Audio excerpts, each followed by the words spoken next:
Hello guys and welcome back to our stories, जहां पे हम लोग अपनी सीरीज आइसबर्ग सीरीज कंटिन्यू कर रहे हैं। आज पिछली वाली वीडियो में हम लोगों ने देखा था कि कैसे टियर 1 और टियर 2 की मूवीज शायद से तुम में से कुछ लोगों ने सुनी होंगी। इन मूवीज के बारे में तुमने कहीं ना कहीं देखा होगा या किसी अपने दोस्त से सुना होगा।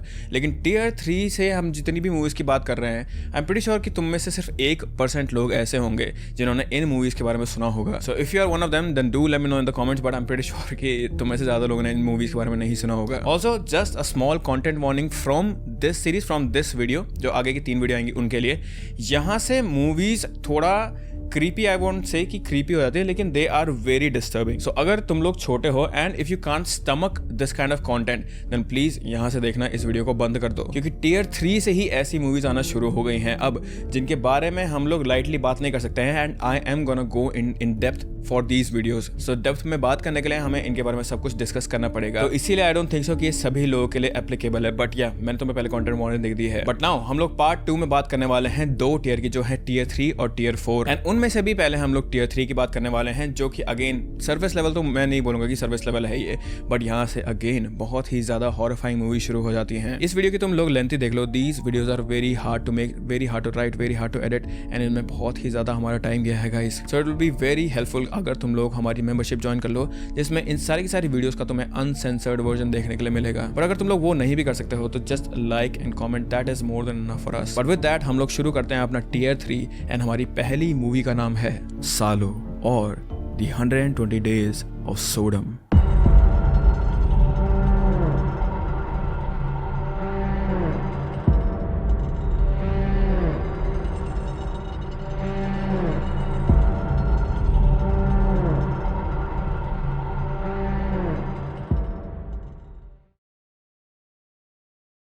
लास्ट 2 टियर की मूवीज की तरह इस टियर में भी हम क्रीपी मूवीज डिस्कस करेंगे, लेकिन ये मूवीज कुछ ज्यादा ही डिस्टर्बिंग है और मोस्ट ऑफ द कंट्रीज में तो ये एक्सेसिबल भी नहीं है। और जितना ज्यादा हम आगे टियर में बढ़ते जाएंगे, ये और भी ज्यादा डार्क होता जाएगा। इजीली इस पूरी वीडियो को मैनेज करने के लिए हमने नीचे तुम्हें टाइम स्टैम्प्स दिए हैं, so that you know it does not gate hectic. वैसे भी आजकल हम सभी लोगों की लाइफ इतनी ज्यादा हेक्टिक हो चुकी है कि कुछ भी परफेक्टली मैनेज कर पाना इज इम्पॉसिबल। एंड अगर आप एक एंटरप्रेन्योर हो तो चीजों को मैनेज करने की वजह से आपका स्ट्रेस का लेवल डबल हो जाता है। नाउ पर्सनल लाइफ में कैसे बैलेंस बनाना है ये चीज तो मैं आपको नहीं बता सकता हूँ, लेकिन बिजनेस को इफेक्टिवली मैनेज करने के लिए और ग्रो करने के लिए मेरे पास आपके लिए एक परफेक्ट सोल्यूशन है, वो है ओडू। ओडू एक all in one business management software है जो एंटरप्रेन्योर्स के लिए 40+ easy to use applications provide करता है। चाहे आपको सेल्स हैंडल करनी हो, invoicing, accounting, project management, inventory, website बनाना हो या HR मैनेज करना हो, ओडू हर छोटी बड़ी बिजनेस नीड के लिए रेडी है। अगर आप ये सोच रहे हो कि मेरा तो एक स्मॉल बिजनेस है, क्या ओडू मेरे लिए सही है, तो उस चीज का जवाब है हाँ। ओडू के टूल्स हर इंडस्ट्री और हर स्केल के बिजनेस के लिए टेलर्ड है। चाहे आप स्मॉल बिजनेस रन करते हो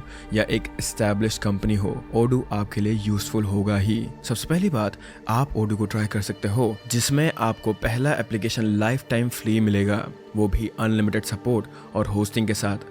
और जैसे जैसे आपका बिजनेस ग्रो करे, आप ग्रेजुअली और एप्लीकेशंस इसमें ऐड कर सकते हो। तो अगर आप भी ओडू के 12 मिलियन हैप्पी कस्टमर्स की तरह अपने बिजनेस को स्ट्रीमलाइन करना चाहते हो, वो भी एकदम अफोर्डेबल प्राइस में, तो नीचे दिए गए पिन कमेंट या फिर मेरे डिस्क्रिप्शन में लिंक को क्लिक करें एंड ओडू का फायदा आज ही उठाओ। It is genuinely a very good website for business owners to be honest. But अभी के लिए हम वापस आ जाते हैं टियर 3 पर अभी हम लोग वापस आ जाते हैं to the first movie of tier 3, जिसका नाम है सालो और द 120 डेज ऑफ सोडम।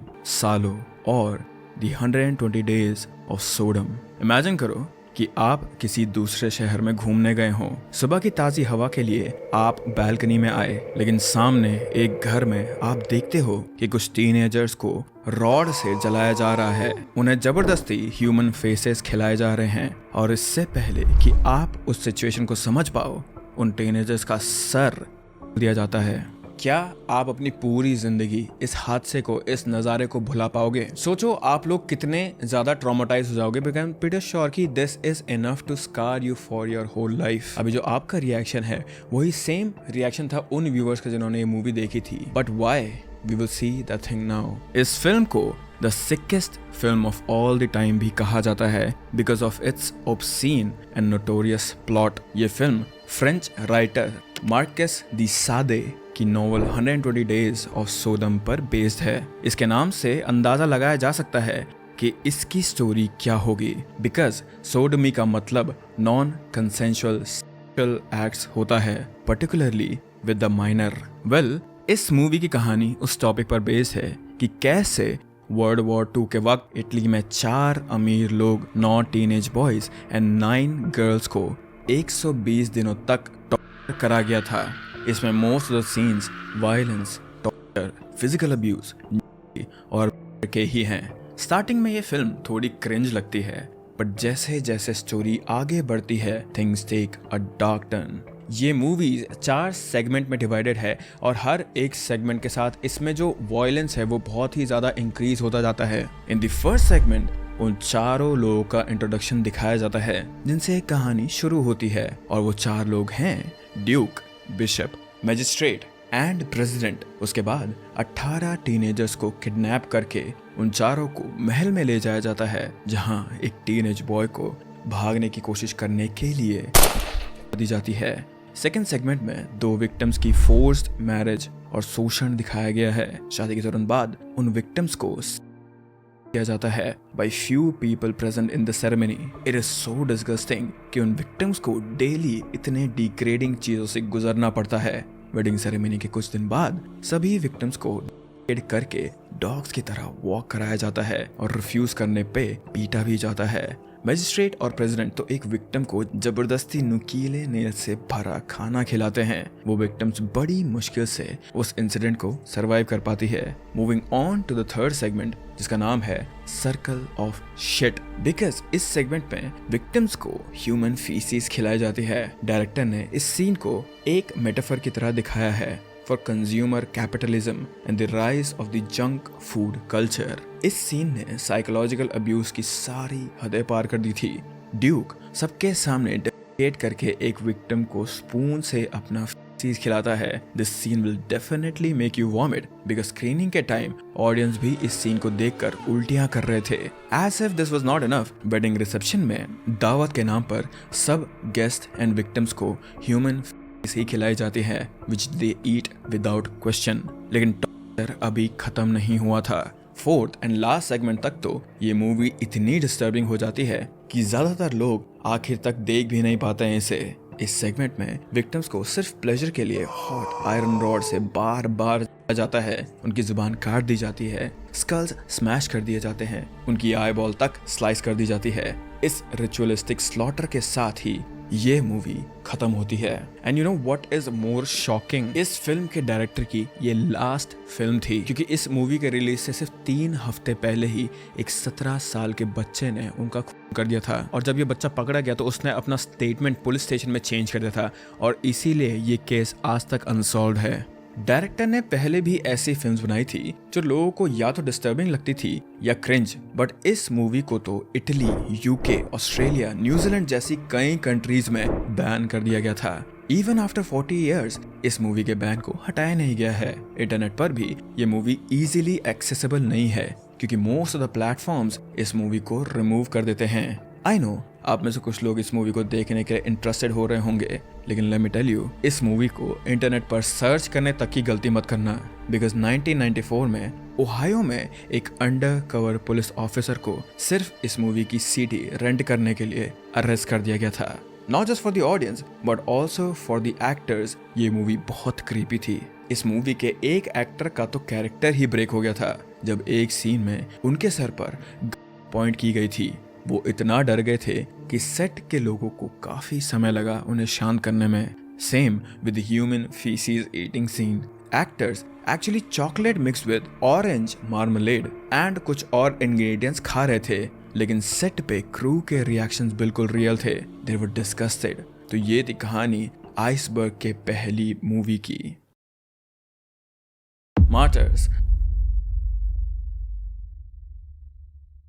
मार्टर्स 2008 की एक Canadian French psychological horror film है। ये मूवी अपने extreme violence, psychological and existential themes के लिए जानी जाती है।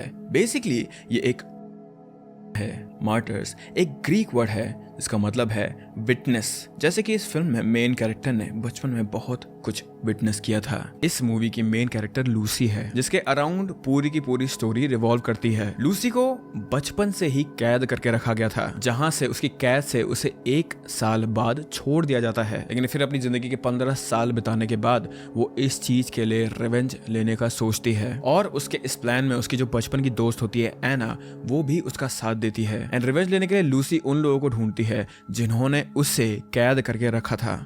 लेकिन इस कहानी में ट्विस्ट तब आता है जब उसे पता चलता है कि वो औरतों को कैद करने वाले सिर्फ कुछ गिने चुने लोग नहीं, बल्कि एक बड़ा सीक्रेट कल्ट होता है। सैडली लूसी की बेस्ट फ्रेंड एना उनकी नेक्स्ट विक्टिम बन जाती है और काफी हॉरिफाइंग चीजों से गुजरती है। फ्रेंच फिल्म फेस्टिवल में जब इस मूवी की स्क्रीनिंग हुई थी, तब वो कुछ व्यूअर्स को उल्टियां हुई थी और कुछ फेंट तक हो गए थे, विच टेल्स यू कि ये मूवी कितनी डिस्टर्बिंग है। नाउ फिल्म के कास्ट के लिए भी ये मूवी उतनी ही ज्यादा क्रीपी थी जितना आपके और मेरे लिए है ये। लूसी का रोल पोर्ट्रे करने वाली जो एक्ट्रेसेस थी, उसने बताया मूवी के बाद कि वो हमेशा अपने शूट के बाद अपने रूम में जाया करती थी, और वो रोज अपने रूम में जाके रोया करती थी, क्योंकि ये सीन्स इतने ज्यादा वायलेंट थे और वो इतने ज्यादा बर्डन देते थे उसे इमोशनली कि वो अपने आप को कंट्रोल नहीं कर पाती थी। शूटिंग के दौरान एक बार उस एक्ट्रेसेस ने अपना टेम्पर खो दिया और फिल्म के डायरेक्टर के साथ बहुत बड़ा झगड़ा किया। फिल्म का पूरा क्रू भी उसके मेंटल हेल्थ को लेकर वरिड था,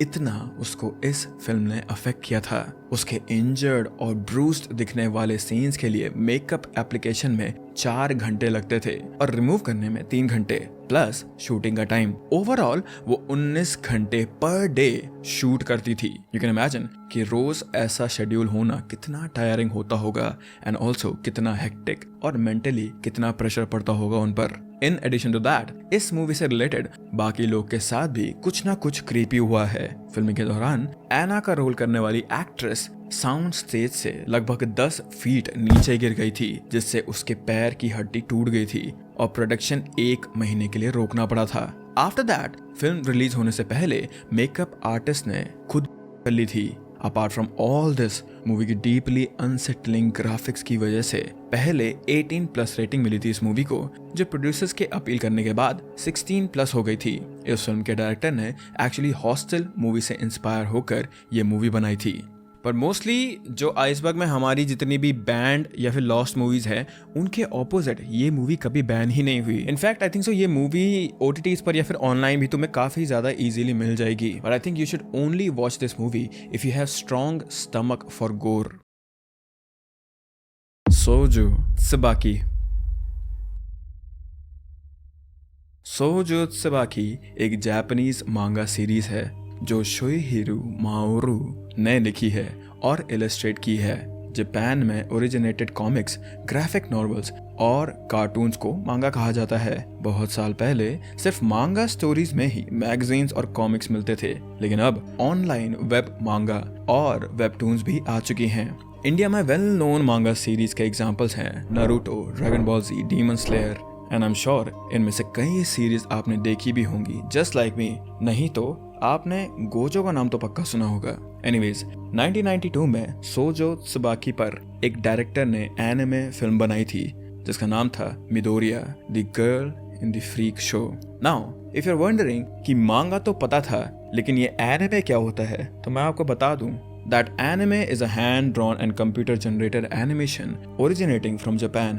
एनिमे की ओरिजिनल स्टोरीज तो होती ही हैं, पर most the anime series Japanese manga पर बेस्ड होते हैं। इस फिल्म की जो मेन कैरेक्टर है उसका नाम होता है मिडोरी, जो कि सिर्फ 12 साल की एक बच्ची थी और वो अपनी माँ के मरने के बाद सरवाइव करने के लिए एक सर्कस ट्रूप ज्वाइन करती है। लेकिन वहाँ उसकी जिंदगी बेटर होने के बजाय और भी ज्यादा वर्स हो जाती है, क्योंकि जो वहाँ के ट्रूप के मेंबर्स, जो सर्कस के ट्रूप मेंबर्स थे, वो उसे और मेंटली हैं। एक दिन टोक्यो से आया हुआ मासामित्सु नाम का एक म्यूजिशियन ट्रूप ज्वाइन करता है। उसके बाद उसमें और मिडोरिया में एक डिस्टर्बिंग बॉन्ड डेवलप होता है, बिकॉज वो एक मिडिल एज्ड आदमी था और मिडोरी सिर्फ एक छोटी सी बच्ची थी। जब ट्रूप मेंबर्स का अब्यूज एक्सट्रीम एंड गोरी हो जाता है, तब मिडोरी मासामित्सु के साथ सर्कस ही छोड़ देती है। स्टोरी के एंड में मिडोरी पागलों जैसी बर्ताव करने लगती है और एक एक करके सभी ट्रूप मेंबर्स को जानती है। such a creepy story about a child. Now because of this creepy story, इस मूवी को बनाने के लिए ज्यादा लोग इंटरेस्टेड नहीं थे, but the director वो बहुत ही ज्यादा पैशनेट थे इस मूवी को लेके, तो उन्होंने अपनी पर्सनल सेविंग से इस मूवी को फंड करा and he used all of his saving, जो भी उसने अपनी पूरी जिंदगी में कमाया था उसने सारी की सारी सेविंग इस मूवी पे लगा दी थी. Also due to lack of funding बोलो, due to lack of staff बोलो, जिस मूवी के डायरेक्टर थे उन्होंने सारे के सारे काम जैसे कि screen play writing, animation, movie में जो भी हमारा ड्रॉ होता है, क्या बोलते हैं उसे, अर्ली स्टेजेस ऑफ जो ड्राइंग होती है, वो सब कुछ इन्होंने ही करे थे, जिसकी वजह से क्योंकि सारे काम वो ही करे थे तो इसीलिए इस मूवी को बनने के लिए 5 साल से भी ज्यादा लग गए थे. इस डायरेक्टर की ज्यादातर फिल्म्स के प्लॉट भी इस मूवी के सिमिलर ही हैं बिकॉज उन्होंने खुद बचपन में बुलिंग फेस की थी. इसी वजह से ये टॉपिक उनके लिए इतना सेंसिटिव और इतना ज्यादा इम्पोर्टेंट है. काफी सालों तक मिडोरी को लॉस्ट एंड बैंड एनिमे माना जाता था. इस फिल्म को देखने वाले कई व्यूअर्स इतने क्रीप्ड आउट हो गए थे कि उन्होंने इस फिल्म की टेप्स डिस्ट्रॉय तक कर दी थी.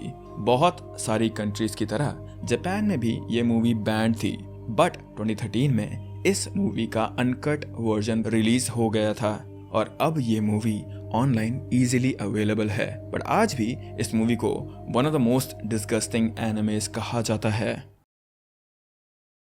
The Human Centipede 2. नाउ जो हमारा लास्ट ईयर था, टीयर 2 जो हमारा था, उसमें हमने द ह्यूमन सेंटिपीड मूवी के बारे में जाना था एंड फिर इस मूवी का सीक्वल आया था. लेकिन लोगों को लग रहा था कि हर एक सीक्वल की तरह ये मूवी भी बहुत ज़्यादा बेकार होगी, क्योंकि हर मूवी जिसके आगे 2 लग जाता है वो पहली वाली ओरिजिनल से बेकार ही होती है. बट पीपल वर शॉक्ड जब उन्होंने देखा कि ह्यूमन सेंटिपीड 2 पहली वाली मूवी से और भी ज़्यादा डरावनी है. ह्यूमन सेंटिपीड 2 बहुत ही ज़्यादा डिस्टर्बिंग थी और ह्यूमन सेंटिपीड 2 अब एक साइकोलॉजिकल बॉडी हॉरर फिल्म बन गई थी. इस फिल्म की कहानी इसके मेन कैरेक्टर मार्टिन लोमैक्स से शुरू हो जाती है, जो द ह्यूमन सेंटिपीड मूवी का ऑब्सेस्ड फैन दिखाया गया था. इनफैक्ट उसके पास एक पेट सेंटिपीड भी होता है. शॉर्ट, ओबीस और मेंटली चैलेंज्ड मार्टिन अपनी इमोशनली अब्यूसिव मदर के साथ रहता है, जो उसे कभी प्यार नहीं करती. द सैड पार्ट इज कि उसके साइकियाट्रिस्ट डॉक्टर सेबरिंग ट्रीटमेंट के दौरान उससे गलत तरीके से टच करते हैं, जिसका सीधा असर उसके मेंटल हेल्थ पर होता है. अपनी सैड लाइफ से परेशान होकर मार्टिन एक इविल प्लान बनाता है. वो एक वेयरहाउस में लोगों को किडनैप करता रहता है. उसकी फाइनल विक्टिम जेनी होती है, जिसे हमने लास्ट मूवी में भी देखा था. बैक एट हिज होम वो अपनी मदर पे हमला करके देता है एंड इसी तरह अपने साइकियाट्रिस्ट को भी वेयर हाउस में वापस चले जाता है वो अपने प्लान को अंजाम देने के लिए. वेयर हाउस में पहुंचने के बाद मार्टिन सभी विक्टिम्स के घुटनों के लिगामेंट्स देता है ताकि वो भाग न सकें और उनके दांत भी हथौड़े से तोड़ देता है. सर्जिकल टूल्स यूज करने के बजाय वो पावर्ड स्टेपलर और डक्ट टेप का इस्तेमाल करता है ताकि हर विक्टिम्स के लिप्स को उसके आगे वाले विक्टिम के बटक से अटैच कर सके वो. But because of no medical background वो अपने एक विक्टिम को डीपली वूंड कर देता है, जो ब्लड लॉस की वजह से आगे जाकर जाता है. And same with another victim जो कि एक प्रेग्नेंट लेडी थी, वो भी आगे जाकर फेंट हो जाती है. एंड मार्टिन को ऐसा लगता है कि ये औरत तो अब क्योंकि वो फेंट हो जाती है तो उसे लगता है कि ये है, इसीलिए वो उसकी बॉडी को रूम के एक कॉर्नर में रख देता है. फाइनली मार्टिन का प्लान सक्सेसफुल होता है. 10 लोगों का ह्यूमन सेंटिपीड बनाने का. वो उन्हें फोर्स फीड कराता है और किसी पेट जैसे वेयरहाउस के अंदर वॉक भी करवाता है. लेकिन सिर्फ इतना करने से उसका मन नहीं भरता, इसीलिए वो सभी विक्टिम्स को लैक्सेटिव देता है एंड इसी वजह से वो सब अनकंट्रोलेबली पूप करना शुरू कर देते हैं. यू कैन इमेजिन कि उन विक्टिम्स का क्या हाल हुआ होगा.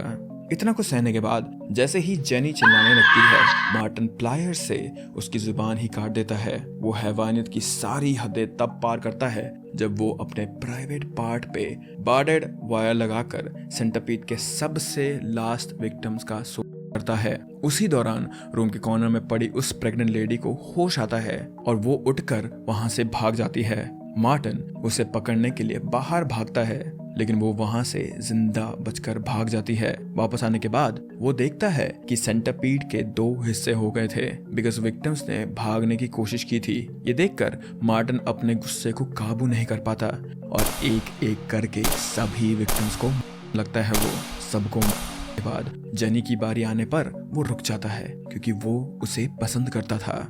मार्टिन को रुका हुआ देखकर जेनी उसके क्रॉच पे किक करके उसे नीचे गिरा देती है और उसके रियल पेट सेंटिपीड को उसी के रेक्टम में डाल देती है. पर मार्टिन तुरंत अपना होश संभालता है और जेनी का गला काटता है। And that is where this movie ends. Now let's talk about the facts of this movie. सबसे पहली चीज तो ये है कि मार्टिन ने पूरी मूवी में सिर्फ एक ही वर्ड बोला था, और जब मार्टिन का रोल करने के लिए टेस्ट स्क्रीनिंग हो रही थी एक्टर्स की, तो डायरेक्टर ने सभी एक्टर को, या फिर जो स्पेशली जो ये ऑडिशन के टाइम पे जो एक्टर्स आ रहे थे वहाँ पे, उनको चेयर का करने के लिए कहा था। एंड जो इस मूवी के फाइनल एक्टर हैं जिन्होंने एक्चुअली में मार्टिन का रोल प्ले करा था, he actually did that thing in front of everyone. I know this is very disturbing and ये मुझे थोड़ा थोड़ा ऐसी वाइब देता है जो मैंने इस वीडियो में बात करी थी, द मोस्ट ब्यूटीफुल बॉय में भी हम लोगों ने ये चीज देखी थी कि कैसे ब्यॉन को बचपन में एक्ट करने के लिए मजबूर करा गया था ऑडिशन के टाइम पे। एंड यहाँ पे भी कहीं ना कहीं ये हुआ।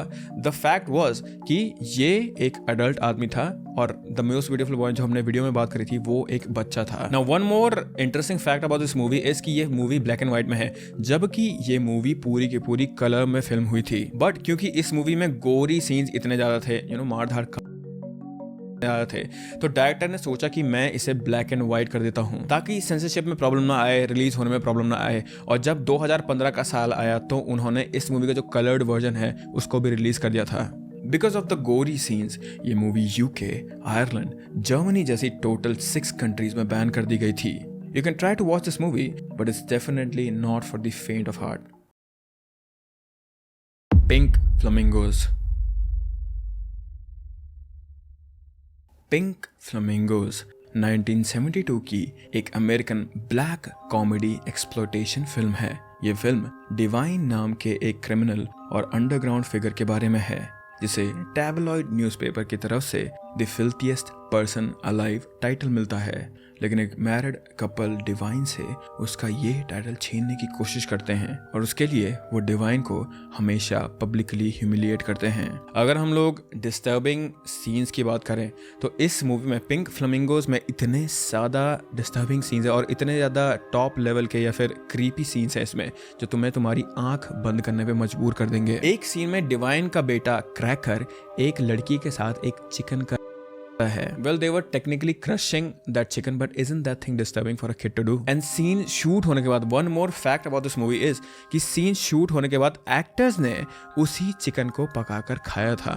सबसे infamous था poop eating scene. I know I'm talking a lot about poop in this video, but just please hold on to me for this one. जिसमें डिवाइन एक डॉग को फुटपाथ पर डिफिकेट करते हुए देखता है। द फिल्थिएस्ट पर्सन अलाइव टाइटल के लिए वो इतनी डेस्परेट रहती है कि तुरंत जाकर वो पूप हाथ से उठाकर खाने लगती है। And the most shocking thing was that the actor actually ate it while filming that scene.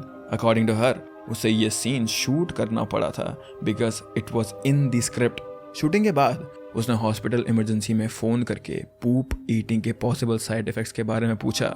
एक और सीन ऐसा था जिसे लोग आज तक नहीं भुला पाए हैं, कैनिबलिज्म का सीन।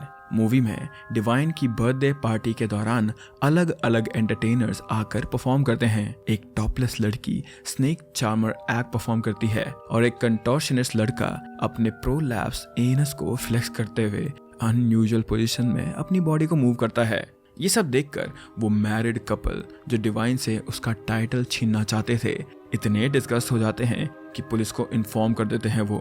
लेकिन जब पुलिस ऑफिसर्स वहां आते हैं तो डिवाइन और उसके एक्कम्प्लिसेस उन ऑफिसर्स को बड़े से चाकू से बाद उसी चाकू से उनकी बॉडी के छोटे छोटे टुकड़े करके वो सब खा जाते हैं। इसके अलावा इस मूवी में लेडीज की किडनैपिंग, फोर्स इम्प्रेग्नेशन, इमैस्कुलेशन और तो और दिखाया गया है। इस मूवी में डायरेक्टर ने LGBTQ+ कम्युनिटी को भी रिप्रेजेंट करने की कोशिश करी थी, जो कि उस समय एक बहुत ही ज्यादा टैबू टॉपिक माना जाता है या फिर एक टैबू चीज मानी जाती थी। अभी भी मानी जाती है कई सारे पार्ट्स में, लेकिन उस समय इस चीज को दिखाना was a very big thing for him. Now let's talk about the film making. ये मूवी सिर्फ 4.5 महीनों में पूरी हुई थी और इसका बजट था सिर्फ $12,000। ये मूवी इतनी स्टमक टर्निंग और टैबू स्मैशिंग है कि व्यूअर्स ने डायरेक्टर की सैनिटी पर सवाल उठाना शुरू कर दिया था। इसके जवाब में एक इंटरव्यू में डायरेक्टर ने कहा, I was high when I wrote this movie. I was not high when I filmed it. To me, bad taste is what entertainment is all about. Viewers की vomiting वाले reaction पे उन्होंने बोला, if someone vomits while watching one of my films, it's like getting a standing ovation.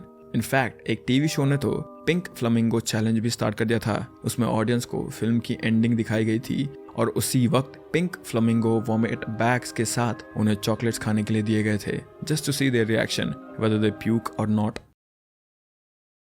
A Serbian film. ये 2010 की एक Serbian exploitation horror movie है जो कि एक tragic, twisted and sickening movie है because it contains violence and even pornography.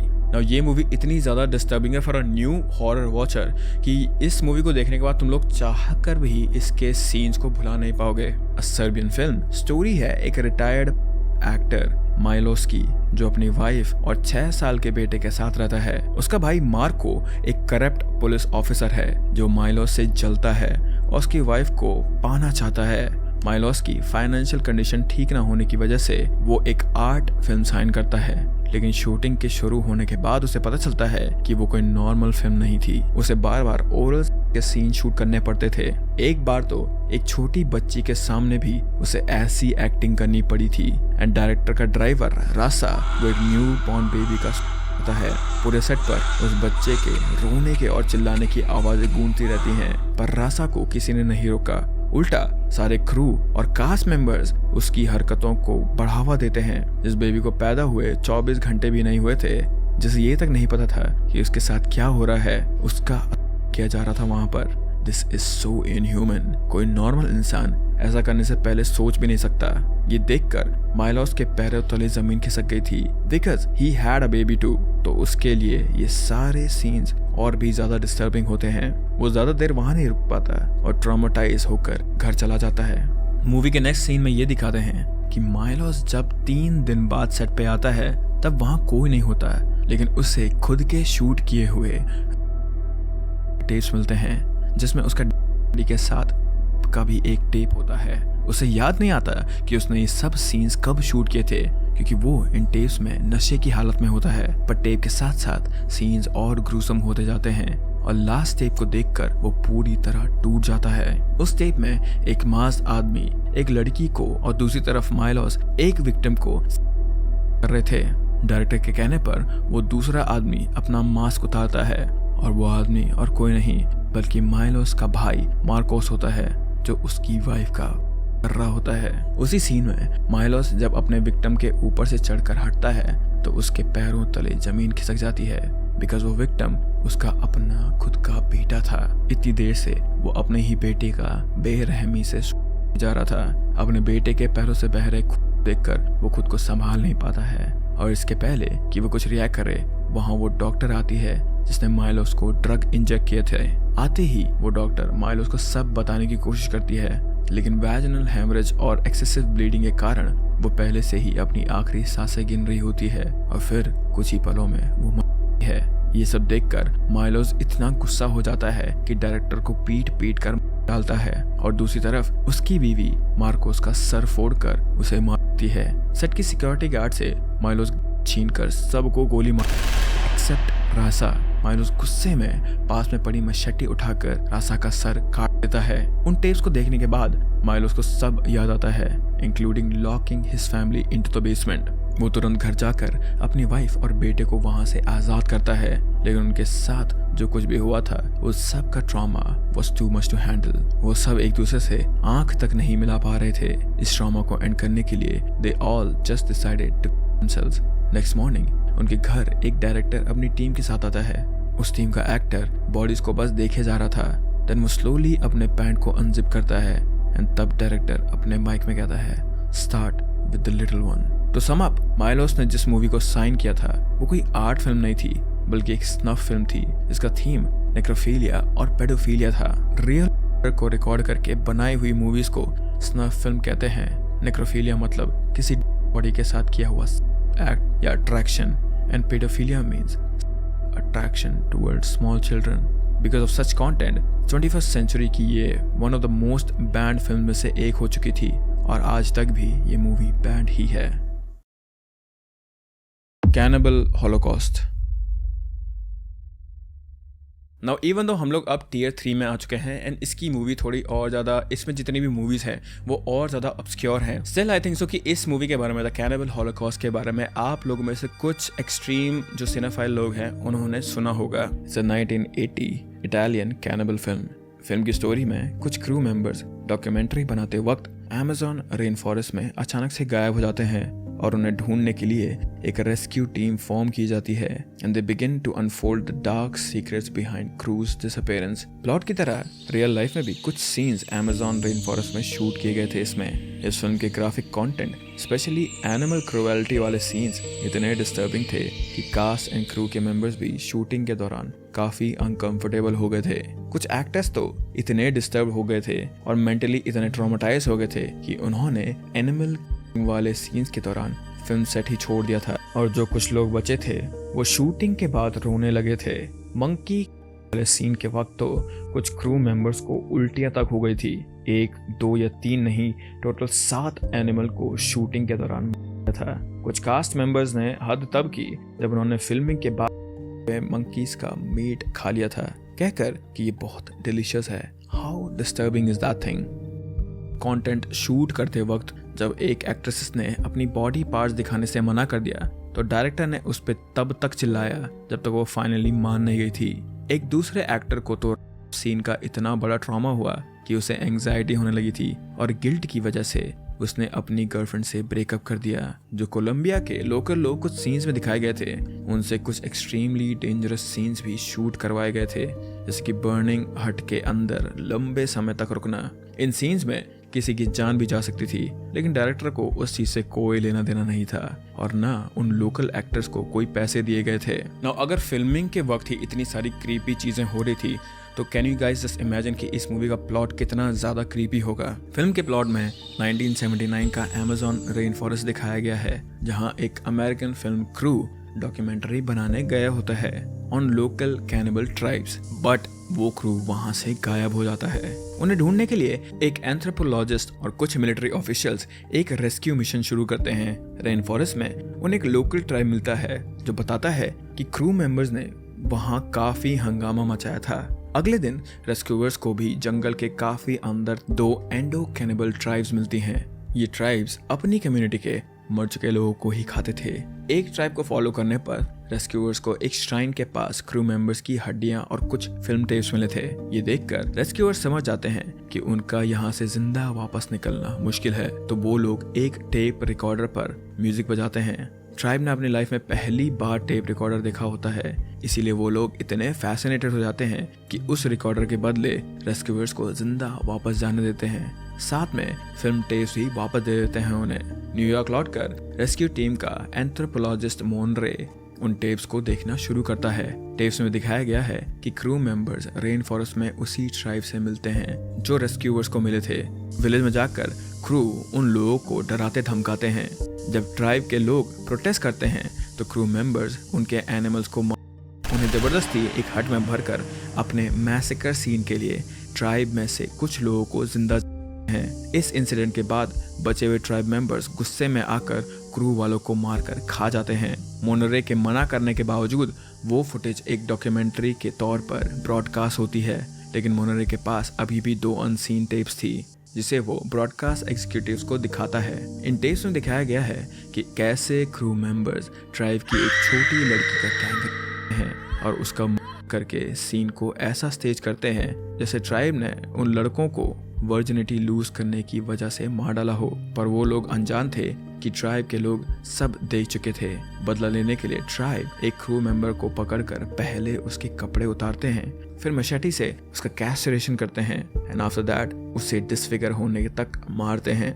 Remaining crew members जान बचाने के लिए फ्लेयर लाकर भागने की कोशिश करते हैं, लेकिन उनके टीम की एक औरत ट्राइब के हाथ लग जाती है। क्रू मेंबर्स इतने हार्टलेस होते हैं कि उसे बचाने के बजाय उसके साथ हो रहे से लेकर कटने तक सब कुछ वो अपने फायदे के लिए रिकॉर्ड करते हैं। रिकॉर्डिंग के दौरान वो लोग अपने सराउंडिंग्स का ध्यान ही नहीं रखते और भूल जाते हैं कि उनके आसपास ट्राइब के लोग खड़े हैं। ट्राइब मेंबर्स उन सबको पकड़ कर डालते हैं। फिल्म के एंड में उन टेप्स को तो जला दिया जाता है, बट व्यूवर्स ये सोचने पर मजबूर हो गए थे कि आखिर असली कैनिबल्स कौन थे, वो ट्राइब के लोग या फिर वो crew members. Well, moving on to the controversy, film के रिलीज के 10 दिन बाद मिलान के एक लोकल मजिस्ट्रेट ने मूवी को कन्फिस्केट कर लिया था, thinking that it was a real snuff film. Snuff film का एक एग्जांपल हम पहले सर्बियन फिल्म में भी देख चुके हैं। डायरेक्टर को एक्टर्स के चार्जेस में अरेस्ट कर दिया जाता है और कोर्ट में कैनिबल हॉलोकॉस्ट के सीन्स का फॉरेंसिक एग्जामिनेशन हुआ कि कहीं ये रियल तो नहीं थे। अनफॉर्चुनेटली फिल्म के एक्टर्स ने एक कॉन्ट्रैक्ट साइन किया था जिसके अकॉर्डिंग उन्हें 1 साल तक पब्लिक अपीयरेंस नहीं करनी थी, ताकि ऑडियंस को लगे कि ये लोग सच में थे। डायरेक्टर ने मुश्किल से एक एक्टर से कांटेक्ट किया और बाकी एक्टर्स को कोर्ट लाकर प्रूफ दिखा दिया कि कोई रियल था इसमें। तब जाके डायरेक्टर से के चार्जेस हटाए गए थे। सो यू कैन इमेजिन कि इस मूवी में सब कुछ कितना रियल लग रहा होगा।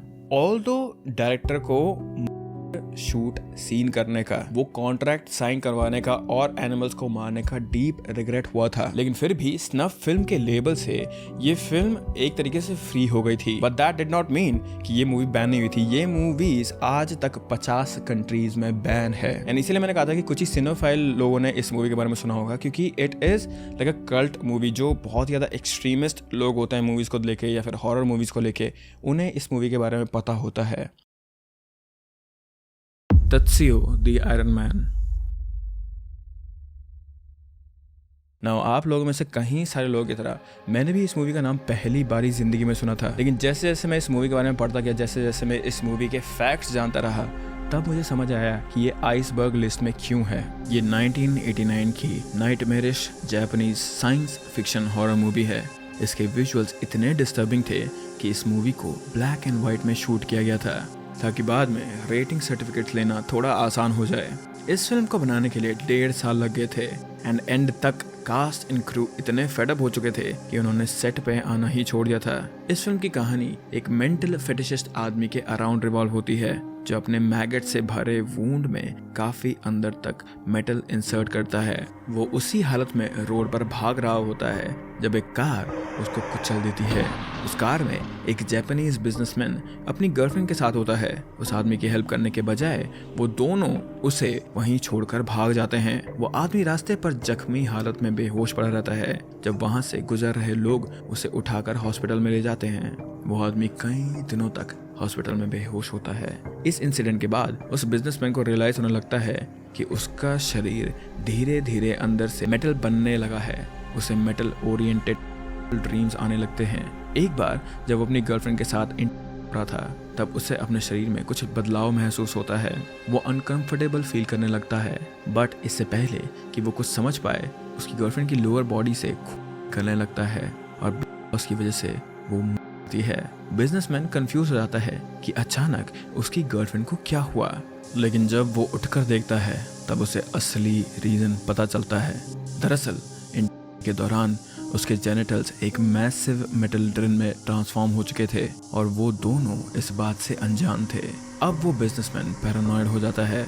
मीनवाइल जब उस मेटल फेटिशिस्ट को हॉस्पिटल में होश आता है और डॉक्टर से मिलता है वो, तो डॉक्टर्स बताते हैं कि उसके ब्रेन में एक मेटल ग्रो हो रहा है। अपनी टेलीपैथिक पावर्स का यूज करके वो उस बिजनेसमैन को ढूंढता है और उससे मिलकर एक न्यू वर्ड ऑफ मेटल दिखाने का वादा करता है। बिजनेसमैन पहले तो उससे दूर भागने की कोशिश करता है, लेकिन इवेंचुअली दोनों वापस टकरा जाते हैं। तब तक उन दोनों की आधे से ज्यादा बॉडी मेटल बन चुकी थी। धीरे धीरे उन अपनी मेटल बॉडी में कुछ अजीब महसूस होता है। जब उन दोनों की बॉडीज एक दूसरे से मर्ज होना स्टार्ट हो जाती है, तो उनकी बॉडीज मिलकर एक बड़ा सा मेटलिक मॉन्स्टर बना देती हैं, जो शहर के सुनसान रास्ते पे निकल पड़ता है पूरे वर्ल्ड को मेटल में बदलने के लिए। ये मूवी सिर्फ ये चीज़ रिप्रेजेंट करना चाहती है कि कैसे इंसान ने अपने आप को मशीनरी के हवाले एक तरीके से सरेंडर कर दिया है। कितना ज़्यादा हम लोग इन चीज़ों पे, टेक्नोलॉजी पे डिपेंड हो चुके हैं। And that is what I like about Japanese film. They are not scared to ऐसी चीज़ों में डाइव करने से वो लोग डरते नहीं हैं जिन चीज़ों का हम पे एक्चुअल में अफेक्ट पड़ सकता है, एंड जिन चीज़ों के बारे में सोचने पर भी हमें डर लगता है। एंड क्या पता ऐसा भी हो सकता है कि आगे चलकर इंसान सच में इस मूवी की तरह हो जाए। फिल्म का कुछ पोर्शन उसके मेन एक्टर के घर पे शूट किया गया था और बाकी एक आयरन फैक्ट्री में।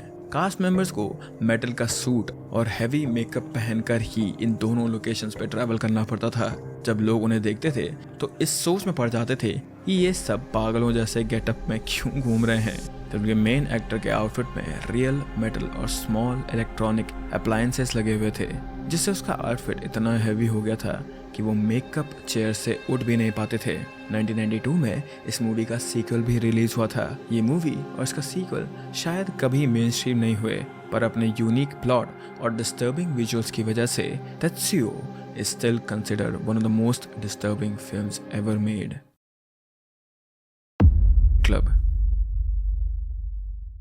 ये नर्व ब्रेकिंग और अनप्रिडिक्टेबल जापानीज मूवी 2001 में रिलीज हुई थी एंड शुरुआत से ही इस मूवी की एक कल्ट फॉलोइंग थी। लेकिन जैसे जैसे टाइम बीतता जा रहा है, आज 2025 में इस मूवी की जो कल्ट फॉलोइंग थी वो और भी ज्यादा बढ़ चुकी है। अब now most of us know कि जापान में रेट कितने ज़्यादा हाई हैं, और ये मूवी भी इसी चीज़ के बारे में एक्सप्लोर करती है कि कैसे जापान में बढ़ते हुए क्राउड के साथ, बढ़ते हुए यंग क्राउड के साथ रेट भी बढ़ रहे थे। टोक्यो में 54 हाई स्कूल गर्ल्स का मास इस फिल्म की शुरुआत होती है, जब 3 डिटेक्टिव्स एंड पुलिस फोर्सेस मिलकर इस पहेली को सुलझाने लगते हैं। तब के और भी कई केसेस सामने आते हैं। एक पॉइंट पर उन्हें ट्रेन प्लेटफॉर्म पर वन ऑफ द विक्टिम्स की स्किन से बना हुआ एक बैग मिलता है। लैब में ऑब्जर्व करने पर पता चलता है कि वो बैग फ्लैश के बड़े टुकड़ों और स्किन पैचेस को सिलकर बनाया गया था। इन्वेस्टिगेशन के थ्रू वो लोग क्लब के लीडर तक पहुंचकर उसे अरेस्ट कर लेते हैं।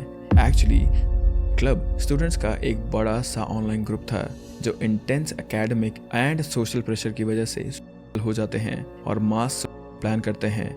एंड इंटरेस्टिंगली इस क्लब में मोस्टली फीमेल स्टूडेंट्स ही थी। जब भी उनमें से कोई करता है तो नेक्स्ट स्टूडेंट को नोटिफिकेशन मिलता है दैट इट्स देयर टर्न, और ऐसे चेन रिएक्शन में सब प्लान्ड होते हैं। उसी क्लब में जब एक मेंबर की बारी आती है तो वो खुद को मारने के बजाय पुलिस के साथ मिलकर इस को रोकने की कोशिश करता है। उसकी मदद से कल्प्रिट सिर्फ 6 दिन के अंदर अरेस्ट हो जाते हैं। नाउ अनलाइक इस ईयर की जो बाकी मूवीज हैं, उनमें से इस पर्टिकुलर मूवी में ज़्यादा डायलॉग्स नहीं दिए गए हैं, लेकिन दैट डज नॉट मीन कि ये ग्रूसम या फिर ट्रॉमेटाइजिंग नहीं है। इसका जो प्रेजेंटेशन है वो ही काफ़ी है लोगों को डराने के लिए। इस फिल्म के डायरेक्टर के अब तक के सारे मूवीज अनप्रिडिक्टेबल, सररियल और हाइपर वायलेंट रहे हैं, and club is no exception. The House That Jack Built। इस ईयर की सबसे लेटेस्ट मूवी 2018 में रिलीज हुई थी। ये साइकोलॉजिकल हॉरर आर्ट फिल्म एक सीरियल बारे में है। Despite being previously banned, Cannes film festival में इस मूवी की स्क्रीनिंग को 10 मिनट का स्टैंडिंग ओवेशन मिला था और इसे 2018 की टॉप 10 बेस्ट मूवीज में से एक माना जाता है। नाउ इस मूवी का जो प्लॉट है उसके लिए जो डायरेक्टर थे इस मूवी के, वो पहले एक टेड बंडी जैसे आदमी के बारे में लिख रहे थे, लेकिन राइटिंग के एंड में आते आते वो कैरेक्टर पूरा का पूरा ही चेंज हो गया था and that character took its own form. इस फिल्म की शुरुआत में द मेन कैरेक्टर जैक अपने डिफेंस में बताता है कि कैसे वो एक सीरियल बना। पहले इंसिडेंट में जब जैक एक सुनसान सड़क से गुजर रहा होता है, तब उसे एक औरत दिखती है जिसके कार का टायर पंक्चर हो जाता है, तो इसीलिए वो जैक से लिफ्ट मांगती है। जैक उसे हेल्प करने के इरादे से लिफ्ट देता है, लेकिन कार स्टार्ट करने से पहले ही वो औरत उसकी इंसर्ट करने लग जाती है, ये कहकर कि वो किसी सीरियल सा लगता है। लेकिन उसे पता था कि जैक कुछ भी नहीं करेगा या कुछ भी करने की हिम्मत नहीं करेगा, क्योंकि ही लुक्ड वीक एंड उस लड़की के हिसाब से ही ऑल्सो फेल्ट वीक। इस इंसल्ट से जैक इतना गुस्सा हो जाता है कि वो वहीं पड़े फ्लैट टायर से उस औरत का सर उसकी वो एक फैक्ट्री में रखे इंडस्ट्रियल फ्रीजर में रख देता है। सेकेंड इंसिडेंट में जैक क्लेयर नाम की एक औरत का होता है। इंस्टेड ऑफ रनिंग अवे अपने ऑब्सेसिव कंपल्सिव डिसऑर्डर की वजह से वो बार बार सीन को क्लीन करता रहता है, तो जल्दी डिस्पोज करने के चक्कर में वो उस को वैन के पीछे बांध देता है, बट वो ये भूल जाता है कि ऐसा करने से ट्रेल बन जाएंगे। से लेकर फैक्ट्री तक एक बड़ा सा ट्रेल बन जाता है जिससे वो पकड़ा जा सकता था, पर it seem like luck was on his side. बारिश होने से वो ट्रेल मिट जाता है। इससे जैक को इतना कॉन्फिडेंस मिल जाता है कि वो मीडिया को मिस्टर सोफिस्टिकेशन के नाम से एक क्रिप्टिक मॉकिंग लेटर्स भेजना शुरू कर देता है। जब media and crypt analysis also known as code breakers इन लेटर्स को क्रैक नहीं कर पाए, तब उसकी हिम्मत और भी ज्यादा बढ़ जाती है। तीसरे इंसिडेंट में जैक अपनी गर्लफ्रेंड और उसके 2 बेटों को हंटिंग ट्रिप पे ले जाता है, जहां वो राइफल से उन दोनों बच्चों को मारता है और अपनी गर्लफ्रेंड को उनकी लाशों के सामने पिकनिक मनाने के लिए फोर्स करता है। जैक उस औरत को भागने का चांस देता है, लेकिन वो भी अपने बच्चों की तरह भागने का डिसीजन लेती है। जैक उन दोनों बच्चों के चेहरे पे चाकू से एक स्माइल बनाकर वहां से चला जाता है। दिस सीन शोज कि वो अब एकदम हार्टलेस और इमोशनलेस बन चुका था। फोर्थ, जैक अपनी एक और गर्लफ्रेंड का करता है जिसे वो पहले वर्बली अब्यूज करता रहता था। वो पहले उसे बांधता है और फिर उसके ब्रेस्ट है। इतना ही नहीं, जैक की हिम्मत इतनी बढ़ गई थी कि उसने अपनी गर्लफ्रेंड के कटे ब्रेस्ट में से एक ब्रेस्ट को पुलिस ऑफिसर की कार पे रख दिया और दूसरा ब्रेस्ट अपने पास किसी ट्रॉफी की तरह संभाल कर रखा था। फिफ्थ इंसिडेंट में जैक 6 लोगों को फ्रीजर में कैद कर देता है और प्लान बनाता है कि उन सब को एक ही गोली से वो जब वो बंद के लिए अपने दोस्त के घर जाता है तो उसका दोस्त बड़ी चालाकी से पुलिस को इन्फॉर्म कर देता है, लेकिन जैक पर अब एक भूत सवार हो गया था। वो अपने दोस्त को भी नहीं छोड़ता, उसे और उस वक्त वहां आए पुलिस ऑफिसर को भी वो मारता है। जैसे ही जैक फैक्ट्री बिल्डिंग में वापस आता है, वो उस जगह को अब अपना घर समझने लगता है। तभी उसे बाहर पुलिस सायरन सुनाई देते हैं और उसे रियलाइज होता है कि पुलिस ने उसके इस घर को चारों तरफ से घेर लिया था। खुद को बचाने के लिए वो फ्लोर पे बने एक बड़े से होल में छुप जाता है, लेकिन ये कोई नॉर्मल होल नहीं था। This whole was centre of hell. Now you must be thinking कि इस मूवी में अचानक से सेंटर ऑफ हेल कहाँ से आ गया। तो मैं आप चीज़ों को इसके लिए बता दूं कि डायरेक्टर ने ये चीज़ स्पेसिफिकली इंटेंशनली वहाँ पे डाली थी इस मूवी में, सो दैट ये ट्विस्ट लोगों को एकदम ग्रैबिंग लगे and it makes them think about this movie और इस सेंटर ऑफ हेल के बारे में सोचने पे मजबूर कर दे ऑडियंस को। जिस फ्रीजर में रखी हुई थी उसके नीचे सेंटर ऑफ हेल दिखाना is a way of showing the audience कि जैक को अपने पापों का फल जल्द ही मिलने वाला है। नीचे सेंटर ऑफ हेल में उसे दूर एक स्टेयरकेस दिखाई देता है जो बाहर निकलने का रास्ता हो सकता था। जैसे ही जैक उस स्टेयरकेस तक जाने की कोशिश करता है, उसका पैर फिसल जाता है और वो सीधा नीचे आग के लपटों में गिर जाता है। फाइनल सीन में आग इसलिए दिखाई जाती है बिकॉज वो बेसमेंट ऑफ हेल को रिप्रेजेंट करता था। जैक की वहीं आती है जो सिंबलाइज करता है कि उसे अपने पापों की सजा मिल गई थी। मैंने मूवी रिसर्च के लिए देखी थी, इस वीडियो के लिए देखी थी, एंड इस मूवी में कुछ सीन्स ऐसे हैं ना जिन्हें मैं कुछ दिनों तक भी नहीं भूल पाया था। जैसे कि एक सीन में जैक अपने ही विक्टिम से पूछता है कि वो कौन से वाले से उसका विक्टिम कौन से वाले मरेगा। एंड सबसे ज्यादा क्रीपी पार्ट इस मूवी में ये था कि जैक हर एक को एक आर्ट की तरह देखता था। For him he was an artist और ये सारे के सारे जो वो उसके लिए एक आर्ट पीस की तरह थे। And even though this is a very creepy thing to think कि ऐसे लोग सच में जिंदगी में हो सकते हैं, हमारे आसपास भी हो सकते हैं, लेकिन still it is very unlikely कि आजकल ऐसे लोग हों। अनटिल एंड अनलेस तुम लोगों ने मेरा SRP वाला चैनल देखा है तो तुम्हें पता होगा कि ऐसे बहुत सारे लोग हमारे आसपास अभी भी हैं। बट विद दैट टियर 3 की जो हमारी लिस्ट है इसमें जितनी भी मूवीज थी हमने सारी की सारी कवर कर दी है। And now we move on to tier 4 जो और भी ज्यादा डिस्टर्बिंग है।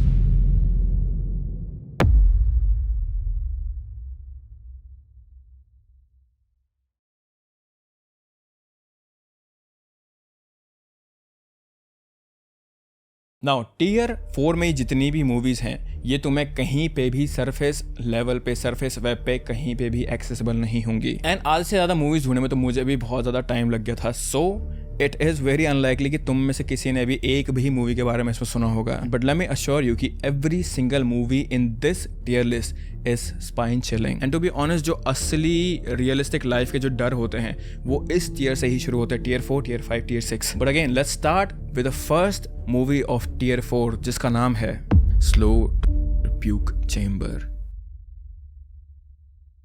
वॉमिट गोर ट्रिलॉजी की ये थर्ड एंड फाइनल फिल्म थी जो 2010 में रिलीज हुई है। ये सिर्फ एक साइकोलॉजिकल हॉरर मूवी नहीं लगती, एक मेंटल और लगता है ये। इस फिल्म की 4 थीम्स है: violence against women, cannibalism and emetophilia. Vomit देखकर या खुद वॉमिट करने पर अराउज होने को एमिटोफीलिया कहते हैं। Now again I am 100% sure कि इस मूवी का नाम तुम लोगों ने कभी नहीं सुना होगा, और अगर तुम लोगों ने नाम सुना होगा तो तुमने ये मूवी कभी नहीं देखी होगी, क्योंकि अगेन ये मूवी इजीली इंटरनेट पर अवेलेबल नहीं है। और तो और इस मूवी को जानबूझकर, इस ईयर में सारी की सारी मूवीज को जानबूझकर इंटरनेट से हटाया जाता है। इस फिल्म में एक प्रोस्टिट्यूट अपने ट्रोमेटिक बचपन के बारे में बताती है, जबकि उसके साथ साइमल्टेनियसली हो रहा होता है। यू कैन सी कि इस औरत की मेंटल कंडीशन अनस्टेबल है और उसे कितने डिग्रेडिंग वे में ट्रीट किया जाता है। उसे बुलिमिया नाम का ईटिंग डिसऑर्डर भी होता है, जिसमें वो वेट कंट्रोल के लिए खाया हुआ खाना वॉमिट इंड्यूस करके बाहर निकाल देती है। एक सीन में एक आदमी उसे इतने थप्पड़ मारता है कि व्यूअर काउंट करना भूल जाए। वो हर थप्पड़ के बाद कहती है यूज मी। लेकिन इस फिल्म का सबसे ज़्यादा इंटेंस और अनसेटलिंग पार्ट है इस मूवी का एमिटोफीलिया का यूज़ करना। वो औरत बार बार खून की उल्टी करती है, उसी उल्टी को शॉट्स के ग्लास में भरकर पीती है और फिर से उसे उल्टी करती है। उल्टियों से अराउज्ड होकर वो बाथ टब में क्रूसिफिक्स का यूज़ करके खुद को सेटिस्फाई करती है। सेटिस्फाई होने के तुरंत बाद वो वापस उल्टियां करती हैं, बट इस बार वो बेहोश हो जाती है। अगले सीन में बाथ टब में एक प्रेग्नेंट औरत होती है, जिसको वो आदमी वायलेंटली अनड्रेस करता है। अनकॉन्शियस होने की वजह से वो औरत कुछ नहीं कर पाती। इससे पहले कि ऑडियंस इस सीन को ठीक से समझ पाए, वो आदमी बिना किसी हेजिटेशन के उसका पेट चीर देता है और उसमें से एक बेबी बाहर निकलता है। इतने ग्रूसम एक्ट की वजह से बाथ टब पूरा से भर जाता है। वो औरत भी उसी मोमेंट में वहीं पर है। फिर जो होता है वो सिनेमा के सबसे डार्केस्ट विजुअल्स में से एक था। वो आदमी बेबी का हाथ कर खाता है। उसके बाद बेबी को वो आदमी इलेक्ट्रिक मिक्सर के पास ले जाता है। उस बेबी को इलेक्ट्रिक मिक्सर में है, पर जार छोटा होने के कारण वो बेबी को पूरा नहीं कर पाता। तो वो आदमी अपने हाथों से फ्लैश को दबाकर जार में घुसाता है। फिर वो वापस मिक्सर को चालू करता है और मिक्सर में से धुआं निकलने लगता है अब, और वो आदमी जार में से एंड फ्लैश का मिक्सचर पी जाता है। I am telling you guys, ये देखकर मेरी लिटरली सांस रुक गई थी। It was deeply unsettling. काफी सारा उस आदमी के कपड़ों पर भी गिरा था, जिसे वो स्मग एक्सप्रेशन के साथ कैमरा में दिखाना शुरू कर देता है। ऐसा लगता है जैसे उसने कुछ जीत लिया हो। यह फिल्म उस प्रोस्टिट्यूट के मोनोलॉग के साथ खत्म होती है, जिसमें वो अपने फ्यूचर के बारे में होपलेस डिप्रेसिव स्टेटमेंट्स बोलती है। कोई भी इंसान इस मूवी को बिना उल्टी करे, बिना ब्रेक डाउन हुए नहीं देख सकता है। इतने ज़्यादा ट्रॉमेटाइजिंग है इसके विजुअल्स। एंड अब तुम लोग सोच लो कि अगर ये टियर 4 की पहली फिल्म है जो इतनी ज़्यादा वॉमिटिंग इंड्यूसिंग, जो इतनी ज़्यादा ट्रॉमेटाइजिंग है, तो आगे की मूवीज़ इस टियर में कैसी होंगी। The life end of a gang.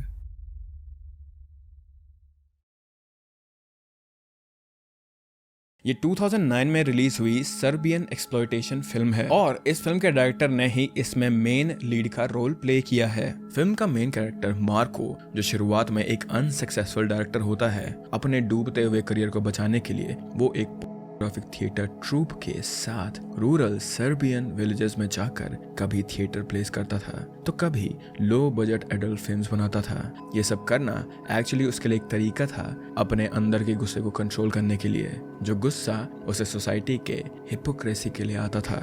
धीरे धीरे वो और उसकी टीम लेना स्टार्ट कर देते हैं, जिसका रिजल्ट होता है उनका इमोशनल ब्रेकडाउन। इसी बीच मार्को को एक मिस्टीरियस जर्मन आदमी मिला जो उसे एक स्नफ फिल्म बनाने का प्रपोजल देता है।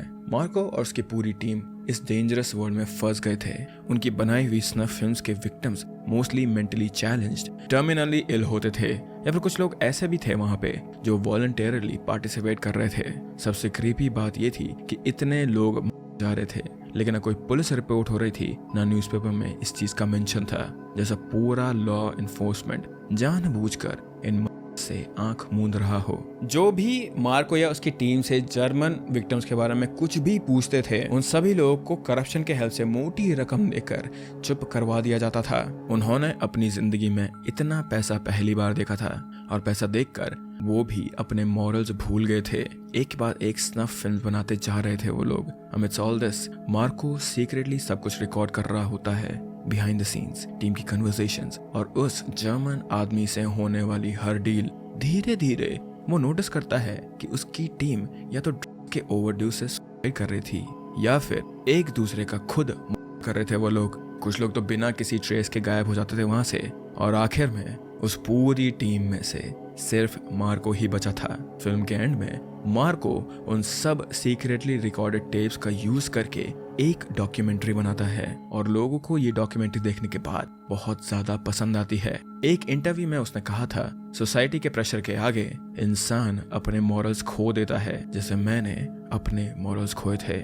लोग इस फिल्म को अक्सर सर्बियन फिल्म के साथ कंपेयर करते हैं बिकॉज दोनों फिल्म्स सेम एरा की हैं और उनका थीम भी मिलता जुलता है, स्नफ फिल्मिंग, एक्सप्लॉयटेशन। लेकिन जब आप लोग ये मूवी देखते हो या फिर अगर तुम लोगों ने सिर्फ इस मूवी का डिस्क्रिप्शन भी पढ़ा है तो तुम्हें समझ आ जाता है कि इस मूवी की जो वाइब है वो कम्प्लीटली डिफरेंट है। It hits very harder and it is very disturbing even though this movie is shot in a very different way from other horror genre. But still I think so कि इस movie का जो ये unsettling part है वो यहीं से आता है कि इट डज लुक लाइक कि तुम लोग एक नॉर्मल अपने आई के थ्रू देख रहे हो किसी सीन को। ऐसा लगता है specially for the people who are living in foreign कि वो लोग ये सारे के सारे सिनेरियो अपनी असली जिंदगी में देख सकते हैं या फिर देख चुके हैं।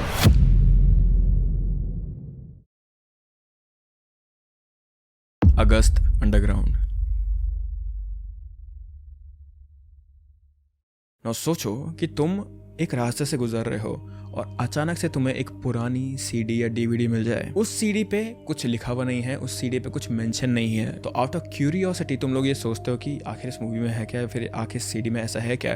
तो तुम उस सीडी को अपने घर ले जाते हो और उसे चलाकर देखते हो। सीडी में एक वीडियो है और जैसे जैसे वो वीडियो चलता है आप रियलाइज करते हो कि आप एक इंसान का रियल लाइफ देख रहे हो। अ स्नफ फिल्म सो डेंजरस, सोच कर ही गूज़बम्प आ जाएंगे किसी को भी, राइट। लेकिन इसी हॉररफाइंग प्लॉट पर यह फिल्म बेस्ड है जिसमें दो सीरियल अपने विक्टिम का टॉर्चर और उनके को रिकॉर्ड करते हैं। इस फिल्म की लो रेजोल्यूशन शेकी फुटेज, खराब लाइटिंग, बिना किसी बैकग्राउंड म्यूजिक के सिर्फ ओरिजिनल ऑडियो, ये सब मिलकर इसे एक रियल स्नफ फिल्म का फील देते हैं। इनफैक्ट कई व्यूअर्स तो इतने डिस्टर्ब हो गए थे कि उन्होंने इसे रियल ही समझ लिया था। उनका कहना था, आई फेल्ट डिस्गस्टेड, जैसे मैंने कुछ ऐसा देख लिया हो जो कभी देखना नहीं चाहिए था। It's that realistic. फिल्म के प्लॉट में दो रैंडमली लोगों को मारते हैं, वो भी सिर्फ अपने मजे के लिए। जैसे सड़क पे चल रहा एक आदमी, पेट्रोल पंप का एक क्लर्क और एक टीनेज कपल, सबको करके कर वो सब कुछ कैमरा पे रिकॉर्ड करने लगते हैं। फिल्म की शुरुआत ही इतनी डिस्टर्बिंग है। एक लड़की को बेसमेंट में बांध दिया गया था, उसके काट दिए गए थे, बॉडी पे जख्मों से बह रहे थे और वो गंदे फ्लोर पर लेटे हुए रो रही होती है। उसकी हालत पे हंस रहा था, उसके जख्म खींचता रहता था, उस पे यूरिनेट करता था और फिर उसे तड़पती हालत में छोड़कर चले जाता था। ऐसे ही कुछ वो एक दूसरी औरत के साथ भी करते हैं। एक उसे सोडोमाइज करता है while other one hits her on the repetitively with a hammer। इस मूवी के सबसे इन्फेमस सीन में एक औरत की लाश के ऊपर क्रेविंग की जाती है, से उसका पूरा का पूरा शरीर कवर कर दिया जाता है, उस औरत के ऊपर डिफेकेट किया जाता है और सिर्फ इतना ही नहीं, उस चीज के बाद, ये सब कुछ करने के बाद भी किया जाता है। ये सब वो हंसते हुए मजे लेते हुए करते हैं जैसे ये उनकी कोई हॉबी हो। But the scenes that disturbed me the most was the bathroom scene. उस सीन में कि फ्लोर पे वॉमिट और डेफिकेट करते हैं, फिर एक विक्टिम को लाते हैं और उसे ये सब खाने के लिए फोर्स करते हैं। वो विक्टिम बार बार वॉमिट करता रहता है। जिस टॉयलेट बाउल में वो उल्टियां कर रहा था पूरा भर गया था, लेकिन ये अब रुकता नहीं है। फिर भी एंड में वो विक्टिम बेहोश हो जाता है और दोनों हंसते रहते हैं उस पर। That's when it hits you। ये मूवी कोई एंटरटेनमेंट नहीं है, बल्कि इन दोनों के लिए ये एक मजे का रूप था। Now even though these movies are very hard to find, ये वाली मूवी मुझे मिल गई थी और मैं इस मूवी को रिसर्च के लिए देख रहा था। But trust me, एक तो मेरा stomach it was not happy after watching this movie. लेकिन इस मूवी को देखने के बाद मुझे बहुत ज़्यादा नॉजिया भी हुआ था। And yeah I was hungry at that time, so maybe it's because of that, but I am pretty sure it's because of the movie only. जो नॉजिया मुझे फील हुआ था it was because of the movie only. This film is known as the sickest film ever made. ये फिल्म किसी thrill या horror के लिए नहीं बनाई गई थी। ये फिल्म बनी है सिर्फ ये देखने के लिए कि एक इंसान कितना गोरी चीजें बर्दाश्त कर सकता है। इसीलिए इस फिल्म को देखने की गलती कभी करना ही मत तुम लोग। स्नफ 102। अभी तक आपको इस चेयर में जितनी भी हॉरर मूवीज मैंने बताई हैं सारी की सारी, उन सब में से सबसे ज्यादा यूनिक ये मूवी है। और आप लोग ये सोच रहे होंगे ऐसा क्यों? वो इसीलिए क्योंकि इस पूरी की पूरी मूवी में किसी भी कैरेक्टर का कुछ नाम ही नहीं है। हर कैरेक्टर इस मूवी में या तो अपने प्रोफेशन या फिर अपने रोल के हिसाब से जाने जाते हैं। जैसे कि कैरेक्टर का नाम दिया जाता है फिल्म क्रिटिक या फिर जर्नलिस्ट। विक्टिम्स तक के नाम नहीं है, बस नंबर है, जैसे विक्टिम 100, 101, 102। लेकिन प्लॉट पे आने से पहले एक बात क्लियर कर दूं मैं, इस फिल्म का थीम है body mutilation, snuff films and extreme horror. This movie is not for फेंट हार्टेड। फिल्म की कहानी शुरू होती है एक जर्नलिस्ट से। वो कुछ रिसेंटली डिसअपेयर्ड प्रोस्टिट्यूट्स पर आर्टिकल लिख रही होती है। रिसर्च के लिए वो इंटरनेट के डार्क कॉर्नर्स को एक्सप्लोर करती है। सर्फ करते करते वो एक डिस्टर्बिंग वेबसाइट पर पहुंच जाती है जहां पर एनिमल क्रुएलिटी के साथ साथ कुछ प्रोस्टिट्यूट्स के भी हॉररफाइंग वीडियोस अपलोडेड होते हैं। शुरू के कुछ वीडियोस में दिखाया जाता है कि जिंदा एनिमल्स के लिम्ब काटे जा रहे थे वहां पर, उन्हें बॉइलिंग वाटर में डाला जा रहा था और फिर उनके बॉडी पार्ट्स को टुकड़ों में किया जा रहा था। ये सब देखकर जर्नलिस्ट ऑलरेडी डिस्टर्ब हो जाती है। फिर वो वीडियोस देखते हैं जिनमें प्रोस्टिट्यूट्स का ब्रूटल और स्लो कैप्चर की गई थी। एट दैट मोमेंट उसे रियलाइज होता है कि ये सिर्फ डिसअपेरेंस नहीं है, ये किसी बड़े सिनिस्टर प्लान का एक पार्ट है। उसे याद आता है कि एक फिल्म क्रिटिक ने कभी ऐसे डार्क वेबसाइट के बारे में उसे वार्न किया था। वो सोचती है शायद उसे कुछ और क्लूज मिल जाएंगे और वो उसके घर चले जाती है। फिर जब वो जर्नलिस्ट फिल्म क्रिटिक के घर पहुंचती है तो वो उस जर्नलिस्ट को सब कुछ कामली बताता है और फिर 2 ग्लास पानी कर लेके आता है। वो जैसे ही जर्नलिस्ट पानी पीती है वो तुरंत बेहोश हो जाती है। जब उसकी आंखें खुलती हैं तो वो खुद को एक गंदे बाथरूम में और गैग्ड पाती है। द वर्स्ट पार्ट वाज वो बाथरूम वैसा ही था जैसा उसने उन वीडियोस में देखा था। उसे समझ नहीं आता कि वो तो फिल्म क्रिटिक के घर पे थी, फिर वो यहाँ कैसे पहुंच गई और वो यहाँ क्यों लाई गई थी। Before she could think of anything else, bathroom के बाहर से 2 औरतों की चीखने की आवाजें सुनाई देती हैं उसे।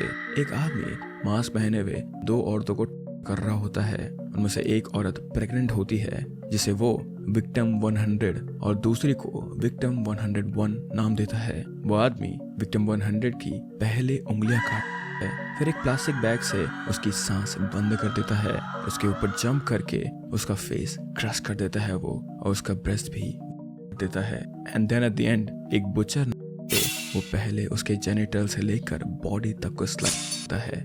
विक्टिम 100 की आवाज अब बंद हो जाती है because she is by this point. इन सब के बाद वो विक्टिम 101 को बालों से पकड़ के घसीटते हुए बाथरूम में ले जाता है जहां जर्नलिस्ट बंधी हुई होती है। जर्नलिस्ट विक्टिम 100 की हालत देखकर डर गई थी एंड तभी उसी आदमी को भी वो पहचान लेती है। वो आदमी और कोई नहीं बल्कि वही फिल्म क्रिटिक होता है। अब वो आदमी एक हथौड़ा लेकर आता है और विक्टिम 101 के दोनों आंखें निकाल देता है, उसके दांत तोड़ देता है, उसके मुंह पर प्लास्टिक बैग डालकर उसकी सांस रोकने की कोशिश करता है। और इसी की वजह से, क्योंकि इट वाज सो अनबेयरिंग, उस आदमी के मुंह से खून निकलना शुरू हो जाता है। फिर वो आदमी उसके ऊपर यूरिनेट करता है और लास्ट में उसका भी करता है। वो जब वो अधमरी होती है तो उसकी बॉडी को हैकसॉ से वो शुरू कर देता है। विक्टिम 101 की हो जाती है। फिर वो आदमी जर्नलिस्ट की तरफ देखकर हंसता है because she was going to be his next victim. वो जर्नलिस्ट किसी तरह अपने हाथ और पैर छुड़ाकर भागने की कोशिश करती है, लेकिन जैसे ही वो बाथरूम से बाहर निकलती है फिल्म क्रिटिक उस पर हथौड़े से देता है और सीन वहीं खत्म हो जाता है। फिल्म का एंड होता है एक टीवी स्क्रीन के सामने जहां जर्नलिस्ट की एग्जीक्यूशन फुटेज चल रही होती है। वो आदमी टेप निकालता है और एक रूम में ले जाता है जहां पहले से डजन्स ऑफ लेबल्ड टेप्स पड़े होते हैं, जैसे कि विक्टिम 100, विक्टिम 101, और उसमें अब वो एक और टेप ऐड करता है विच वाज विक्टिम 102। नाउ ये सिर्फ एक हॉरर मूवी या फिर एक डिस्टर्बिंग मूवी नहीं है, ये एक साइकोलॉजिकल टेस्ट है कि तुम अपनी आंख इस मूवी में कितने देर तक खुली रख सकते हो, तुम लोग कितने सीन देख सकते हो, तुम लोग कितना बेयर कर सकते हैं, वो ये मूवी टेस्ट करती है। एंड सोचो ये चीज कि अगर जर्नलिस्ट की जगह आप होते तो क्या आप इस सिनेरियो में सर्वाइव कर पाते? और what would have happened if you were 103? Slaughtered Vomit Dolls। Vomit गोड ट्रिलॉजी की ये सबसे पहली मूवी है। इस मूवी के डायरेक्टर ने ही slow torture puke chamber movie बनाई थी, जिसके बारे में हमने इस ईयर की शुरुआत में बात की थी। फिल्म के टाइटल से आपको पता चल ही गया होगा कि इस मूवी में बहुत सारी वॉमिटिंग सीन्स होने वाले हैं, लेकिन उसके साथ prostitution, violence, eating disorder and mental illness के बारे में भी इसमें दिखाया गया है। इस फिल्म की कहानी एंजेला के अराउंड रिवॉल्व करती है। एंजेला एक बुलिमिक टीनेजर होती है। बुलिमिया के बारे में हमने इस ईयर की पहली फिल्म में बात करी थी, पर मैं फिर से बता देता हूँ what it actually is। इसमें इंसान वेट कंट्रोल के लिए खाया हुआ खाना वॉमिट कर देता है और बॉडी से बाहर निकाल देता है। ये एक ईटिंग डिसऑर्डर है। Now moving back to the plot, Angela exotic dancer होने के साथ एक प्रोस्टिट्यूट भी होती है। फ्री टाइम में वो बार बार अपने चाइल्डहुड को टेंशन फ्री जिंदगी को याद करती है, लेकिन जब उसे रियलिटी उसका प्रेजेंट याद आता है, वो उस ट्रॉमा को भुलाने के लिए वॉमिट करती है। वो खाती है और फिर वॉमिट कर देती है। वो तब तक उल्टी करती रहती है जब तक या तो खून ना आ जाए या फिर वो बेहोश होके बस गिर ना जाए। जैसे जैसे वो रियलिटी से दूर होती है, उसे नाइटमेयर्स आने लगते हैं। एक सपने में उसकी डांसर फ्रेंड की आंखों में कोई स्क्रू था देता है और तब तक रहता है जब तक आई बॉल्स ना निकल आए। दूसरे नाइटमेयर में एक लैश चेयर पे बैठी होती है। उसका आधा कटा हुआ उसके एक्सपोज ब्रेन के साथ दिख रहा होता है। तभी आता है और उसके चेहरे पे ड्रिलिंग मशीन चला देता है, उसकी बॉडी पे वॉमिट करता है और उसके हाथ देता है। एंजेला इस नाइटमेयर को ऐसे फील करती है जैसे वो ही एक सोल विक्टिम हो बस। एंड इस मोमेंट पे, इस सीन की वजह से ये मूवी हमें और भी ज्यादा क्रीपी लगने लगती है। नाइटमेयर खत्म होते ही एंजेला उठकर उल्टियां करने लगती है और फिर उसी उल्टी को वो वापस पी जाती है। उसके बाद वो वापस बेड पे आती है और अपनी लाइफ के हैप्पी मोमेंट्स बताती है। कैमरा उसका मिरर बन जाता है। वो डायरेक्ट लेंस में देखती है और कहती है, do you see me? Why are you still watching this? Angela की हालत देखकर आपको समझ आ रहा होगा कि वो मेंटली स्टेबल नहीं है। एक सीन में वो 15 मिनट्स तक सिर्फ एक ही लाइन रिपीट करती है, जैसे वो किसी लूप में फंस चुकी हो। उसका पूरा एग्जिस्टेंस सिर्फ एक साइलेंट स्क्रीम बन जाता है। वो कंप्लीटली आइसोलेटेड रहती है और कैमरा से बातें करती रहती है, जैसे लोग ब्लॉगिंग में करते हैं। But at that time this was more disturbing. And उसके ऐसे ही बिहेवियर के साथ ही मूवी बस खत्म हो जाती है without any proper ending note. Angela की एक्टिंग करने वाली एक्ट्रेस ने फिल्म के दौरान रियल में वॉमिटिंग की थी, विच मीन्स कि फिल्म की वॉमिटिंग सीन्स रियल है। इस रियलिज्म की वजह से कई व्यूअर्स को नाइटमेयर्स आए थे। इतनी ज्यादा डार्क है ये मूवी। ये मूवी खत्म नहीं होती, बल्कि एंजेला की जिंदगी की तरह ड्रिफ्ट करती है। एंड में कोई होप या मॉरल नहीं बचा होता है इसमें, सिर्फ एम्प्टीनेस। मुझे पर्सनली इस पूरी मूवी में जो सबसे ज्यादा डिस्टर्बिंग चीज लगी थी वो था हर शैटर्ड सोल। Guinea pig. ये जापानीज एक्सप्लॉयटेशन हॉरर फिल्म सिर्फ एक टॉपिक पर बेस्ड है और वो है फिजिकल। इस मूवी की जो फिल्मिंग स्टाइल थी वो एकदम ही स्नफ मूवी की तरह रखी गई थी। It was shot raw, it was kept realistic, there was no background music, बस ब्रूटैलिटी जो अपनी रॉ फॉर्म में होती है वो दिखाया गया था इस मूवी में। एंड स्नफ फिल्म के कुछ एग्जांपल हमने पुराने वाली मूवीज में भी देखे हैं इस लिस्ट में। 43 मिनट की है ये मूवी गिनी पिग, और इस मूवी में जो 3 कैरेक्टर हैं उनके कुछ भी नाम नहीं है। कहानी शुरू होती है 2 आदमियों से जो सिर्फ एक एक्सपेरिमेंट के लिए एक औरत को किडनैप करते हैं। एक्सपेरिमेंट का एक ही ऑब्जेक्टिव होता है, ये देखना कि ये औरत कितना सह सकती है, ये कब तक जिंदा रह सकती है। उस औरत को किडनैप करने के बाद सबसे पहले वो दोनों उस औरत के चेहरे पे बार बार थप्पड़ और पंचेस मारते हैं और तब तक नहीं रुकते जब तक वो बेहोश नहीं हो जाती। पर उसके हाथ बांध दिए जाते हैं और उसे ब्लाइंड फोल्ड किया जाता है। जब उसे होश आता है तो उसके स्टमक और रिब्स पे बिना रुके किक पड़ना शुरू हो जाते हैं।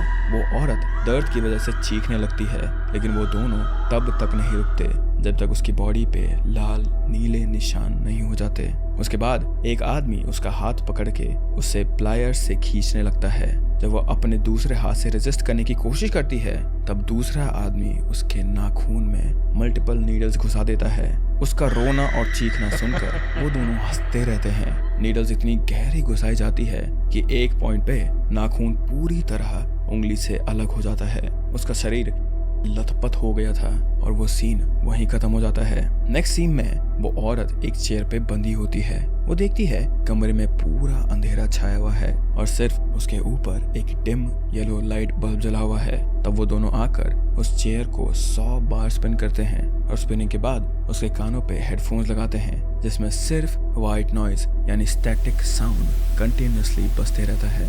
वो दोनों वहां से चले जाते हैं पर वो औरत कहीं घंटों तक उस अनबेयरेबल साउंड को सुनती रहती है। इस मूवी का सबसे ज्यादा हॉरिफाइंग सीन है उसमें जो 2 आदमी होते हैं वो जख्मी शरीर पे उबलता हुआ तेल डालते हैं। उस आदमी का शरीर जलने लगता है, वो लिटरली उसका शरीर पिघलने लगता है इस सीन में। और ये सब कुछ करने के बाद भी वो दोनों आदमी इस आदमी के ऊपर जिंदा मैगेट्स डाल देते हैं। मैगेट्स उसके पूरे शरीर और जख्मों पे फैल जाते हैं। जब वो उन्हें हटाने की कोशिश करती है तब उसके दोनों हाथ दिए जाते हैं, लेकिन इससे उनका मन नहीं भरता तो वो उसके कटे हुए हाथों को हथौड़े से तोड़ देते हैं। उसका शरीर अब पहचानने के लायक नहीं बचता।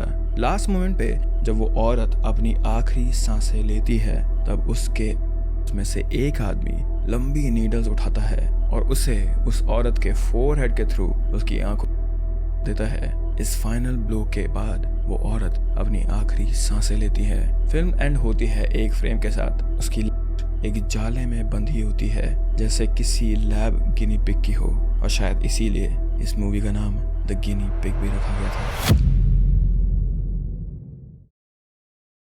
नेक्रोमैंटिक।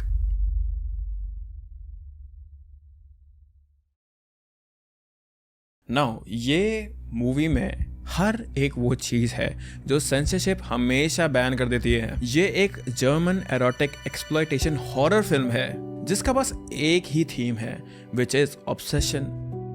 ये मूवी ऑब्जेक्टेबल कंटेंट की वजह से कई कंट्रीज में बैंड है और इस मूवी के डायरेक्टर ने बहुत कम पैसों में अपने दोस्तों के साथ मिलकर ये मूवी बनाई थी। स्टोरी की शुरुआत होती है रॉबर्ट से।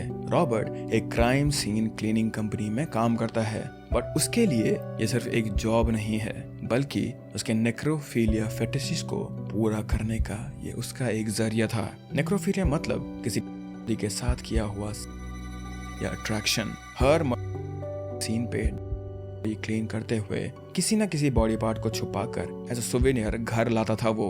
एंड इन सब में उसकी बीवी बेटी भी इंटरेस्टेड होती है। वो दोनों अपने घर पे आईबॉल से भरे जार, ह्यूमन फ्लैश के का आर्ट पीस और स्कल को एज सेंटर पीस सजा कर रखते हैं जिससे इनका घर एक म्यूजियम लगता था। एक दिन तो हद ही हो जाती है जब रॉबर्ट पूरी घर ले आता है। इवन दो वो बॉडी ऑलरेडी डिकम्पोज हो चुकी थी, बेटी उसे देखकर एक्साइटेड हो जाती है। वो एक लकड़ी के टुकड़े पर लगाकर लाश के लोअर बॉडी में घुसाती है और अपने नेक्रोफिलिया फेटिश को पूरा करती है। और दूसरे दिन रॉबर्ट को काम पे लेट आने की वजह से फायर कर दिया जाता है। अब लाश आने का उसका सोर्स चला गया था, इसीलिए उन दोनों के बीच झगड़ा होता है। बेटी गुस्से में लेकर घर छोड़ देती है and because of that Robert बिल्कुल टूट जाता है एंड उसका ऑब्सेशन और भी डार्क बन जाता है। आफ्टरवर्ड्स अपना माइंड डाइवर्ट करने के लिए वो खुद को अराउज करने की कोशिश करता है बट ही फेल्स। वो अपने पेट कैट को उसके ऑर्गन से नहाता है लेकिन उसके बावजूद वो खुद को सेटिस्फाई नहीं कर पाता। इसीलिए वो एक प्रोस्टिट्यूट को कब्रिस्तान में ले जाता है ताकि उस डरावने माहौल में उसका मूड बन सके, लेकिन ये आइडिया भी काम नहीं करता। उसकी हालत देखकर वो प्रोस्टिट्यूट उसका मजाक उड़ाती है और रॉबर्ट गुस्से में उसका गला दबा के और फिर उसकी लाश के साथ सबसे आखिरी में वो अपने अकेलेपन को सह नहीं पाता और घर पे ही आईबॉल्स के जार, स्कल्स और हड्डियों के बीच बैठकर अपने स्टमक में घुसा देता है। जैसे ही जमीन पे टपकना शुरू होता है तब वो डिस्चार्ज करता है और ट्विस्टेड सेटिस्फाइड स्माइल करते हुए Let me tell you this thing कि अगर तुम लोगों ने कभी ये मूवी गलती से देख भी ली तो आप इस मूवी में सिर्फ एक ही चीज एक्सप्लोर करोगे which is madness. Viva la muerte. Now, have you ever thought कि जब 2 कंट्रीज के बीच में वॉर होती है, फिर जब मल्टीपल कंट्रीज के बीच में वॉर होती है, जितनी भी लड़ाई होती है, उस वॉर का, उस लड़ाई का वहाँ रह रहे बच्चों पर क्या असर पड़ता है, वो लोग किस इमोशनल ट्रॉमा से गुजरते होंगे, specially if they lose their parent, specially if they lose their family. Now जो ये मूवी है विवा ला म्यूर्ते, उसकी भी कहानी कुछ इसी टॉपिक के ऊपर है। एंड आई थिंक सो इस मूवी के बारे में शायद से तुम लोगों ने थोड़ा बहुत सुना होगा, क्योंकि it is one of the most favourite films of Instagram reelers. But I am still pretty sure कि इंस्टाग्राम रीलर्स ने ये मूवी कभी नहीं देखी होगी। 1971 में रिलीज हुई इस फिल्म का टाइटल भी स्टोरी से मैच करता है, बिकॉज स्पेनिश में विवा ला म्यूर्ते का मतलब होता है लॉन्ग लिव। इस फिल्म का मेन कैरेक्टर अपने आप को स्पेनिश सिविल वॉर में खो देता है। स्पेनिश सिविल वॉर 1936 से लेकर 1939 तक चला था बिटवीन रिपब्लिकन्स एंड नेशनलिस्ट, जिसमें अराउंड 5 लाख लोग थे। इस फिल्म की स्टोरी छोटे फैंडो से शुरू होती है। एक दिन उसके पापा घर से अचानक गायब हो जाते हैं। अपनी माँ से पूछने पर उसे सिर्फ इतना पता चलता है कि उसके पापा को पुलिस पकड़ कर ले गई। छोटा होने की वजह से उसे ये तक समझ नहीं आता है कि उसके पापा को पकड़ कर पुलिस कहाँ ले गई और क्यों ले गई। ये सवाल उसके दिमाग में घूमते रहता है। वो घर के बाहर, अड़ोस पड़ोस में, गलियों में, सब जगह उन्हें ढूंढता है, पर हर बार सिर्फ खाली हाथ वापस आता है। वो फैंडो ये सोचता है कि कहीं उसके पापा खुद से तो हमारी फैमिली छोड़ के नहीं चले गए, या फिर वर्स कहीं उसके पापा मर तो नहीं गए। और इतनी छोटी उम्र होने के बावजूद भी इस बच्चे के दिमाग में ये इमेजिनेशन आना कि कहीं मेरे पापा मर तो नहीं गए, इट इज़ वेरी बिजार। वो सोचता था कि पुलिस ने उनका सर होगा और उनका शरीर बड़ा होगा, या फिर पुलिस ने उनका शरीर बीच में से ऐसे कि उनके आसपास की दीवारें लथपथ हो चुकी होंगी। वो बाकी बच्चों के साथ फेक एग्जीक्यूशन के गेम्स खेलता है, बिकॉज ही थिंक्स कि उन्हें ऐसे ही किया गया होगा। वो ऐसा इसलिए करता है क्योंकि उसकी इमेजिनेशन ने उसे रियलिटी से अलग कर दिया था। So this is his coping mechanism. जैसे जैसे स्टोरी आगे बढ़ती है, फैंडो नोटिस करता है कि उसकी माँ ने पूरा घर अपने कंट्रोल में कर लिया था। फैंडो उन पे बहुत ट्रस्ट करता है, लेकिन उसके मन में एक सवाल हमेशा रहता है कि पापा के जाने के बाद माँ को कोई दुख क्यों नहीं हुआ, मेरी तरह वो उन्हें ढूंढने की कोशिश क्यों नहीं कर रही हैं। और फिर एक दिन उसकी माँ कन्फेस करती है, मैंने ही तुम्हारे पापा को पुलिस के हवाले किया था, क्योंकि उसके पापा कम्युनिज्म में विश्वास रखते थे और उसकी माँ अथॉरिटेरियन को मानती थी। एक ही घर में 2 आइडियोलॉजीज थी और उनके बीच छोटा फैंडो फंस गया था। सैडली फैंडो इस सच को सुनकर अंदर से टूट जाता है। जिसके ऊपर उसने भरोसा किया था वही उसके सबसे बड़े लॉस की वजह थी। वो उनसे नफरत करने लगता है और इसीलिए वो घर छोड़कर भाग जाता है। वो खुद भी नहीं जानता कि उसने कहाँ जाना है, वो बस चलता जाता है जैसे कि किसी रेगिस्तान में चल रहा हो। उसकी जिंदगी में अब सिर्फ खालीपन ही रहता है। ओवरऑल आई वुड से कि ये मूवी सिर्फ वॉर के बारे में नहीं है, ये मूवी फैंडो के साइकोलॉजिकल ब्रेकडाउन के बारे में भी है, as he had seen too much loss and he had seen too much in his life. Where the go to. Now this movie is known for its excessive mutilation and physical scenes. Animated movie होने के बावजूद इस movie के director ने सिर्फ electric bill और जो computer parts है सिर्फ उसका खर्चा उठाया था, क्योंकि उन्हें स्टाफ और एनिमेटर्स का खर्चा नहीं देना पड़ा था, as he animated all of the shots in this movie. And इसी वजह से इस मूवी को बनने के लिए 3 साल से भी ज्यादा लग गए थे। 3 स्कूल गोइंग बच्चों से इस स्टोरी की शुरुआत होती है। टॉमी, रैल्फ एंड सोफिया, एक मॉन्स्टर जो लैबी नाम के कुत्ते का रूप लेता है, उनका रोज पीछा करता है। एक दिन लैबी टॉमी को रास्ते में रोक कर बताता है कि उसकी माँ के पेट में जो बच्चा है वो ईवल है और उसके आने से माँ का दूध इम्प्योर हो जाएगा।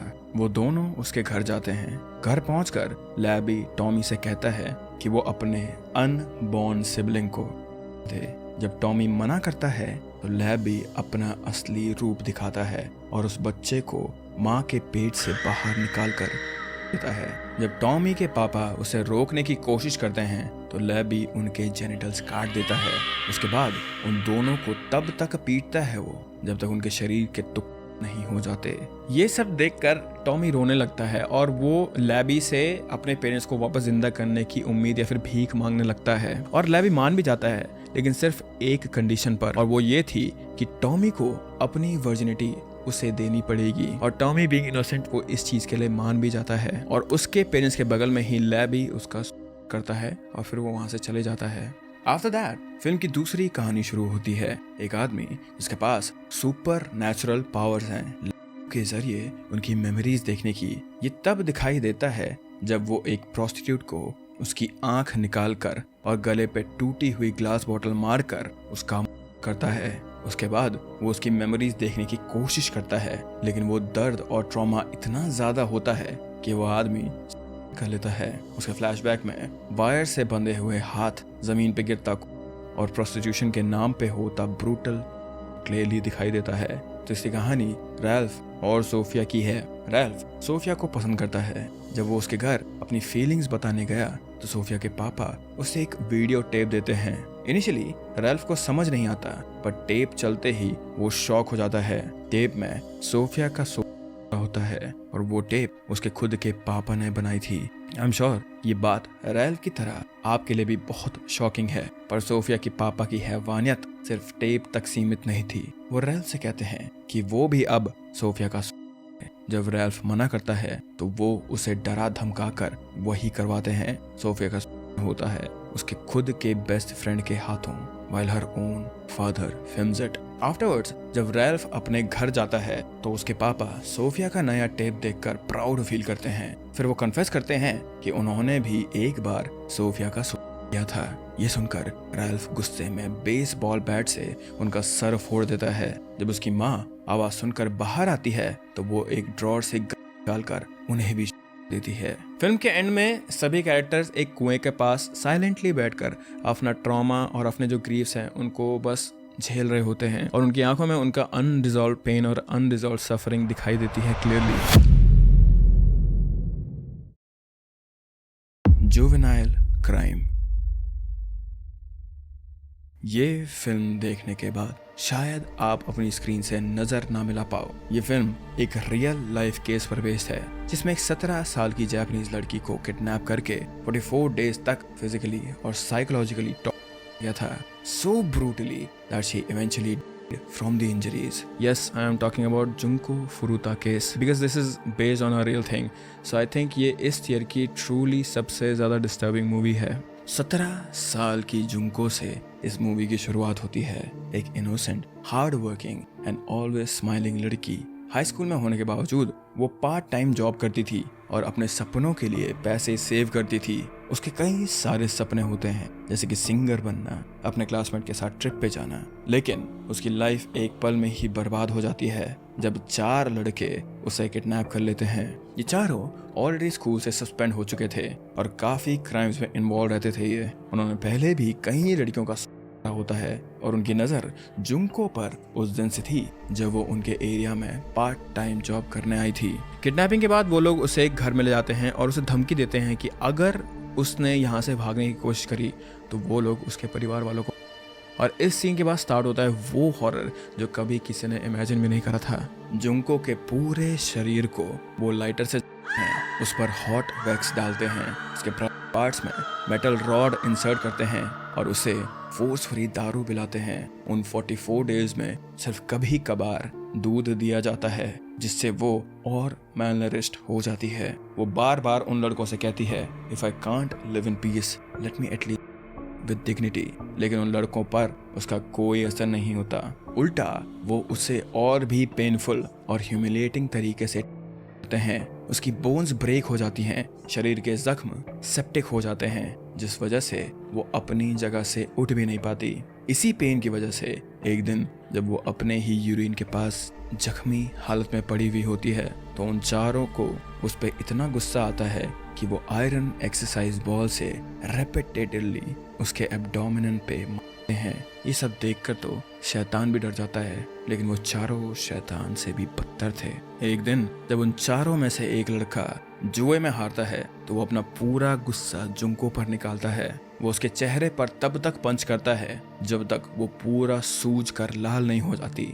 फिर वो उसे जबरदस्ती खुद का यूरिन पिलाता है, उसके शरीर पर बहुत बार पंच करता है, किक मारता है और ये सब वो प्लास्टिक ग्लव्स पहनकर करता है ताकि जुंको के उनका एक भी बूंद उसके हाथों पर ना लगे। वो सिर्फ जुंको का शरीर ही नहीं बल्कि उसके जीने की उम्मीद को, उसकी रूह को तोड़ देता है। ऑन 44th डे वो चारों उसे जलाने की कोशिश करते हैं और इसी दौरान जुंको का पूरा शरीर जल, और वही उसकी दिन था। जुंको के को छुपाने के लिए वो लोग उसके शरीर को कंक्रीट से भरे ड्रम में डालकर डिस्पोज कर देते हैं। उन्हें पकड़े जाने का डर होता है, लेकिन एक बार भी उनके चेहरे पर कोई पछतावा नहीं दिखता, कोई गिल्ट नहीं दिखती। ये मूवी हमारे एक ये रिमाइंडर है, और ये केस हमारे एक ये रिमाइंडर है कि कभी कभी रियल लाइफ, हमारी जो रियल लाइफ होती है, जो हमारी फिक्शनल लाइफ होती है, या फिर जो मूवीज़ होती हैं, जो मूवीज़ में मॉन्स्टर होते हैं, उन सब से ज़्यादा खतरनाक होती है। ये मूवी होने की वजह से उन चारों का जो कोर्ट ट्रायल था, पनिशमेंट था, और जो जुंको के फैमिली के बारे में था, वो सब कुछ दिखाया गया था। लेकिन जो असलियत है इस केस की, वो जो जुंको फुरुता वाला केस है, उसके ऊपर मैं SR पे भी बहुत ज़्यादा जल्द वीडियो डालने वाला हूँ। तब तुम्हें इस केस की असलियत पता चलेगी। It is very different from this movie, to be honest. My heart goes out to this little girl. पर अभी के लिए हम अपनी अगली मूवी पर चलते हैं। Philosophy of a knife. ये 4 घंटे की डॉक्यूमेंट्री स्टाइल मूवी 2 पार्ट्स में डिवाइडेड है, और दोनों पार्ट्स 2-2 घंटे के हैं। और ये मूवी भी हमारी पिछली मूवी की तरह एक रियल लाइफ स्टोरी पर बेस्ड है। वर्ल्ड वॉर 2 के दौरान की सबसे डिस्टर्बिंग और सप्रेस्ड हिस्ट्री, यूनिट 731। फिल्म का प्रोडक्शन 4 साल तक चला था, और उसमें यूज हुए 13,000 यूनिक साउंड इफेक्ट्स इस बात का प्रूफ है कि ये सिर्फ एक मूवी नहीं, एक एक्सपीरियंस है, a very terrifying experience. But let's dive into the story of this film. World war 2 के दौरान चाइना के एक शहर में एक सीक्रेट जापानीज मिलिट्री यूनिट होती है, यूनिट 731। इस यूनिट के अंदर डॉक्टर्स और सर्जन चाइनीज और रशियन कैदियों पर इनह्यूमन एक्सपेरिमेंट्स करते हैं, बिना किसी एनेस्थीसिया के और बिना किसी रिमोर्स के। एक एक्सपेरिमेंट में कैदियों को फ्रीजिंग टेम्परेचर में रखा जाता है, सिर्फ ये देखने के लिए कि उनकी बॉडी ज्यादा ठंड में कैसे रिएक्ट करेगी। दूसरा एक्सपेरिमेंट में उन पर लाइव सर्जरीज होती हैं, उनके लिप दिए जाते हैं, ऑर्गन्स रिमूव कर दिए जाते हैं while they are fully conscious. इस एक्सपेरिमेंट की वजह से कई कैदियों को इन्फेक्शन हो जाता है और वो हैं। जो औरतें बच जाती हैं उन्हें फोर्सफुली प्रेग्नेंट किया जाता है ताकि उन पे रिप्रोडक्टिव और फीटल ऑर्गन के एक्सपेरिमेंट किए जा सकें। इन एक्सपेरिमेंट का एक ही मकसद होता है, वो है और डीह्यूमनाइजेशन। लेकिन जापानीज गवर्नमेंट को ये सिर्फ सब बायोलॉजिकल और केमिकल वॉरफेयर कह के जस्टिफाई कर दिया जाता है। And yes, they lie even to their own government. Moreover, इतना बड़ा सेटअप एक बिल्डिंग के अंदर होता है जिसे क्लेवरली वाटर प्यूरिफिकेशन डिपार्टमेंट का नाम दिया गया था। वर्ल्ड वॉर 2 के केओस में किसी का ध्यान भी नहीं जाता, एक्सपेरिमेंट्स की इंटेंसिटी और क्रूएलिटी और बढ़ दी जाती है। कैदियों के ऊपर उबलता पानी डाला जाता है, उन्हें इलेक्ट्रिक शॉक दिए जाते हैं, उनकी बॉडी में एनिमल्स का इंजेक्ट किया जाता है, उनके दांत हथौड़े से तोड़ दिए जाते हैं, और आखिर तक उन सबको बचाने के लिए कोई नहीं आता और उनकी वहीं एक कमरे में सड़ने के लिए छोड़ दी जाती है। कुछ में तो कीड़े तक लग जाते हैं और कुछ की आंखों में मैगेट्स भर जाते हैं। फाइनली ये एक्सपेरिमेंट वर्ल्ड वॉर 2 के साथ ही खत्म होते हैं और यूनिट 731 के ज्यादातर डॉक्यूमेंट्स डिस्ट्रॉय कर दिए जाते हैं। सबसे सैड बात यह है कि किसी सर्जन या स्टाफ मेंबर को कभी कोई सजा नहीं मिलती। मूवी के फर्स्ट पार्ट में वर्ल्ड वॉर 2 का समय और इन एक्सपेरिमेंट से कनेक्टेड एक सर्जन का इंटरव्यू, एक्सपेरिमेंट की तैयारी अलॉन्ग विद अदर प्रूफ्स दिखाए गए थे, जिससे ये पार्ट डॉक्यूमेंट्री टाइप का फील देती है। लेकिन सेकंड पार्ट में pure brutal exploitative reenactments with needles, surgical gloves, sharp tools दिखाए गए हैं। एंड नाउ वी नो कि इस मूवी को one of the most violent and brutal movies ever क्यों कहा जाता है। Melancholy the angel.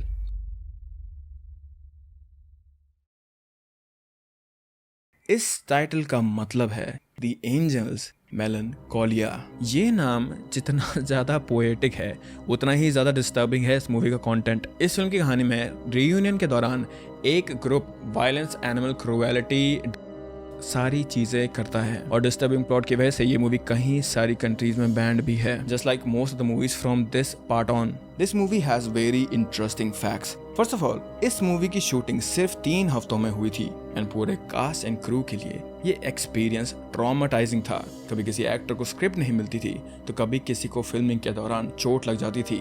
ऊपर से शूटिंग जल्दी खत्म करने का टेंशन भी था इन लोगों को। एक सीन के दौरान तो डायरेक्टर रिकॉर्ड बटन प्रेस करना ही भूल गए थे। डिस्पाइट ऑल द केओस, ये मूवी इतने कम टाइम में the most disturbing movies of all the time बन गई थी। मूवी की कहानी में पुराने दोस्त कात्से और ब्राउथ रियूनियन के लिए एक रिमोट एरिया में मिलते हैं। उन्हें वहाँ 2 और पुराने दोस्त मिलते हैं और 3 नई फीमेल फ्रेंड्स भी मिलती हैं। उन 7 लोगों के ग्रुप में क्लारिसा नाम की लड़की होती है जो व्हील चेयर के सहारे चलती है और रेक्टल कैथेटर लगाती है। डेफिकेट करने के लिए उसे हमेशा वो कैथेटर यूज करना पड़ता है। ये बात इम्पोर्टेंट क्यों है ये आपको स्टोरी में आगे पता चलेगा। पहली रात सब लोग दारू और चरस में डूब जाते हैं और फिर डार्क प्लेजर में इन्वॉल्व होते हैं। एक सीन में एक आदमी नई लड़की पर डेफिकेट करता है, उसकी पैंटी से अपने आप को साफ करता है, फिर उसी पैंटी को उस लड़की के मुंह में डाल देता है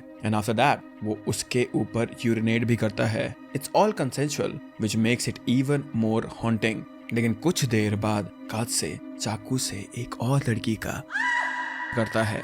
लड़की को दारू पीने के साइड इफेक्ट्स होते हैं जिसके कारण वो उल्टी करने लगती है और चाकू लेके खुद को ना शुरू कर देती है। ये सब कुछ करने के बाद वो घायल तो हो जाती है लेकिन वो फिर भी जिंदा थी और वो फिर भी सांसें ले रही थी।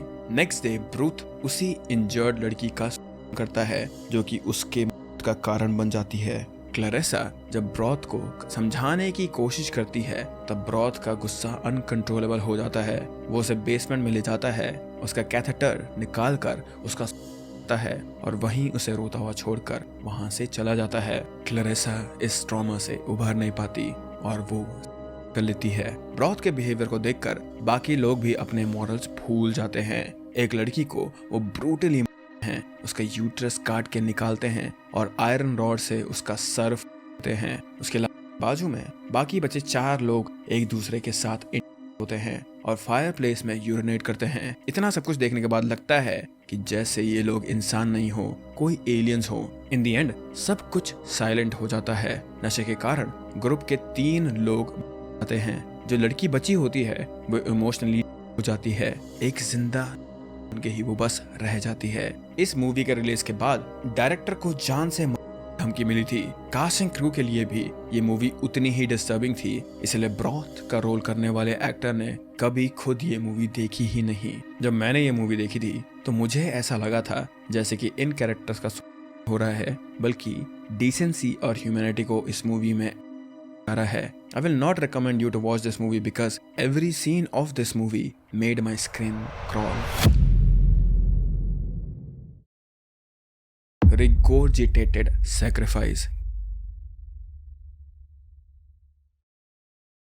ये वॉमिट कोर ट्रिलॉजी की दूसरी मूवी है। जैसे इस ट्रिलॉजी की पहली फिल्म ने आपको इमोशनली ब्रेक कर दिया था, तो दूसरी फिल्म आपका बचा कुचा होश भी छीन लेती है। लास्ट मूवी में हमने एंजेला को देखा था, बट दिस टाइम एंजेला के साथ 2 ट्विंस भी दिखाए गए हैं जो उसे फिजिकली करते हैं। इस ट्रिलॉजी की जितनी भी मूवीज हैं उन्हें बहुत ही ज्यादा कम जगह रिलीज करा गया था because of it's extreme violence graphics, और इसीलिए इस मूवी का हाथ में लग पाना थोड़ा सा मुश्किल हो जाता है। Without further ado let's speak about the plot. शुरुआत में 2 कंजॉइंट सिस्टर्स को दिखाया गया है जो उनके कानों से जुड़ी होती हैं। अचानक एक बुचर आता है और नाइफ से उनका फिजिकल बॉन्ड, उनका कान उस जगह से फ्लैश गिरता है और वो दोनों जमीन पे गिर जाती हैं। कोई स्क्रीम्स नहीं, कोई रोना नहीं, सिर्फ डैमेज होता है इस सीन में। उसके अगले सीन में एंजेला रोते हुए कैमरा के सामने आती है। उसकी आंखों में कोई होप नहीं दिखता, सिर्फ डिस्पेयर होता है। वो कहती है, I promise to self-harm. I promise to submit my body to Satan. And if I fail, I am ready to die by drowning or strangulation. इस सेंटेंस के साथ वो वायलेंटली वोमिट करती है और उसकी मेंटल स्टेट की तरह स्क्रीन भी ब्लर हो जाती है। इस मूवी के सबसे ज़्यादा डिस्टर्बिंग सीन में ह्यूमन डिग्निटी का हो जाता है। वो ट्विन सिस्टर्स एंजेला को सर्जिकल टेबल पर बांध देते हैं। एंजेला चिल्लाती है, मर्सी के लिए भीख मांगती है, अपनी जिंदगी के लिए भीख मांगती है, लेकिन वो ट्विंस सिर्फ उसके ऊपर थूकते हैं। फिर वो उसके एब्डोमिनल को चाकू से इंटेस्टाइन को निकालते हैं। वो दोनों उन इंटेस्टाइन के साथ खेलते हैं जैसे कि बलून के साथ खेल रहे हो। They do all this while she begs them to stop। वो दोनों उसके शरीर के साथ खेलने लगती हैं। इसके एब्डोमिनल से निकल रही वो हंसते हुए एक दूसरे के ऊपर उछालती हैं। सडनली वहाँ एक आदमी आया। उसके आते ही वो ट्विंस उस टेबल से दूर चले गए थे जैसे वो उनका मास्टर हो। वो आदमी हंसते हुए एंजेला के इंटेस्टाइन को उठाता है और खाता है विदाउट अ फ्लिंच। उसे खाते देख वो ट्विंस भी बहुत खुश हो जाते हैं। This scene was so nauseating that I wanted to puke. अचानक स्क्रीन ब्लैक हो जाती है और स्टोरी वापस एंजेला पर आती है। वो फिर से बंधी हुई होती है और वो ट्विंस उससे जबरदस्ती उल्टियां करवाते हैं। उसे दोबारा टेबल पे ले जाते हैं। तभी वो कैनिबल वापस आता है और चाकू से एंजेला का सर है। उसके सर को एक जगह रखकर वो पहले उसकी आई बॉल्स निकालता है, फिर स्कैल्प और बालों को पील करके कैमरा में दिखाता है। वो उस सर को लेकर कुर्सी पर बैठता है और फिर उस पे वॉमिट कर देता है जिसे मानो वो सेलिब्रेट कर रहा हो। ये मूवी बस साइलेंस के साथ खत्म होती है। एंजेला नशे की हालत में एक कोने में बैठी थी। जो कुछ पहले हुआ वो सब उसकी इमेजिनेशन था जिसे वो याद कर रही होती है, लेकिन एंजेला का दर्द रियल था। उसका मेंटल टॉर्मेंट भी रियल था। इन कंक्लूजन ये सिर्फ फिल्म नहीं थी, ये मेंटल का एक ट्रैप था। ये मूवी आपको सरफेस वेब पर कहीं नहीं मिलेगी और गलती से भी डार्क वेब पे जाकर इस मूवी को देखने की भूल मत करना, because this will definitely scar you for life.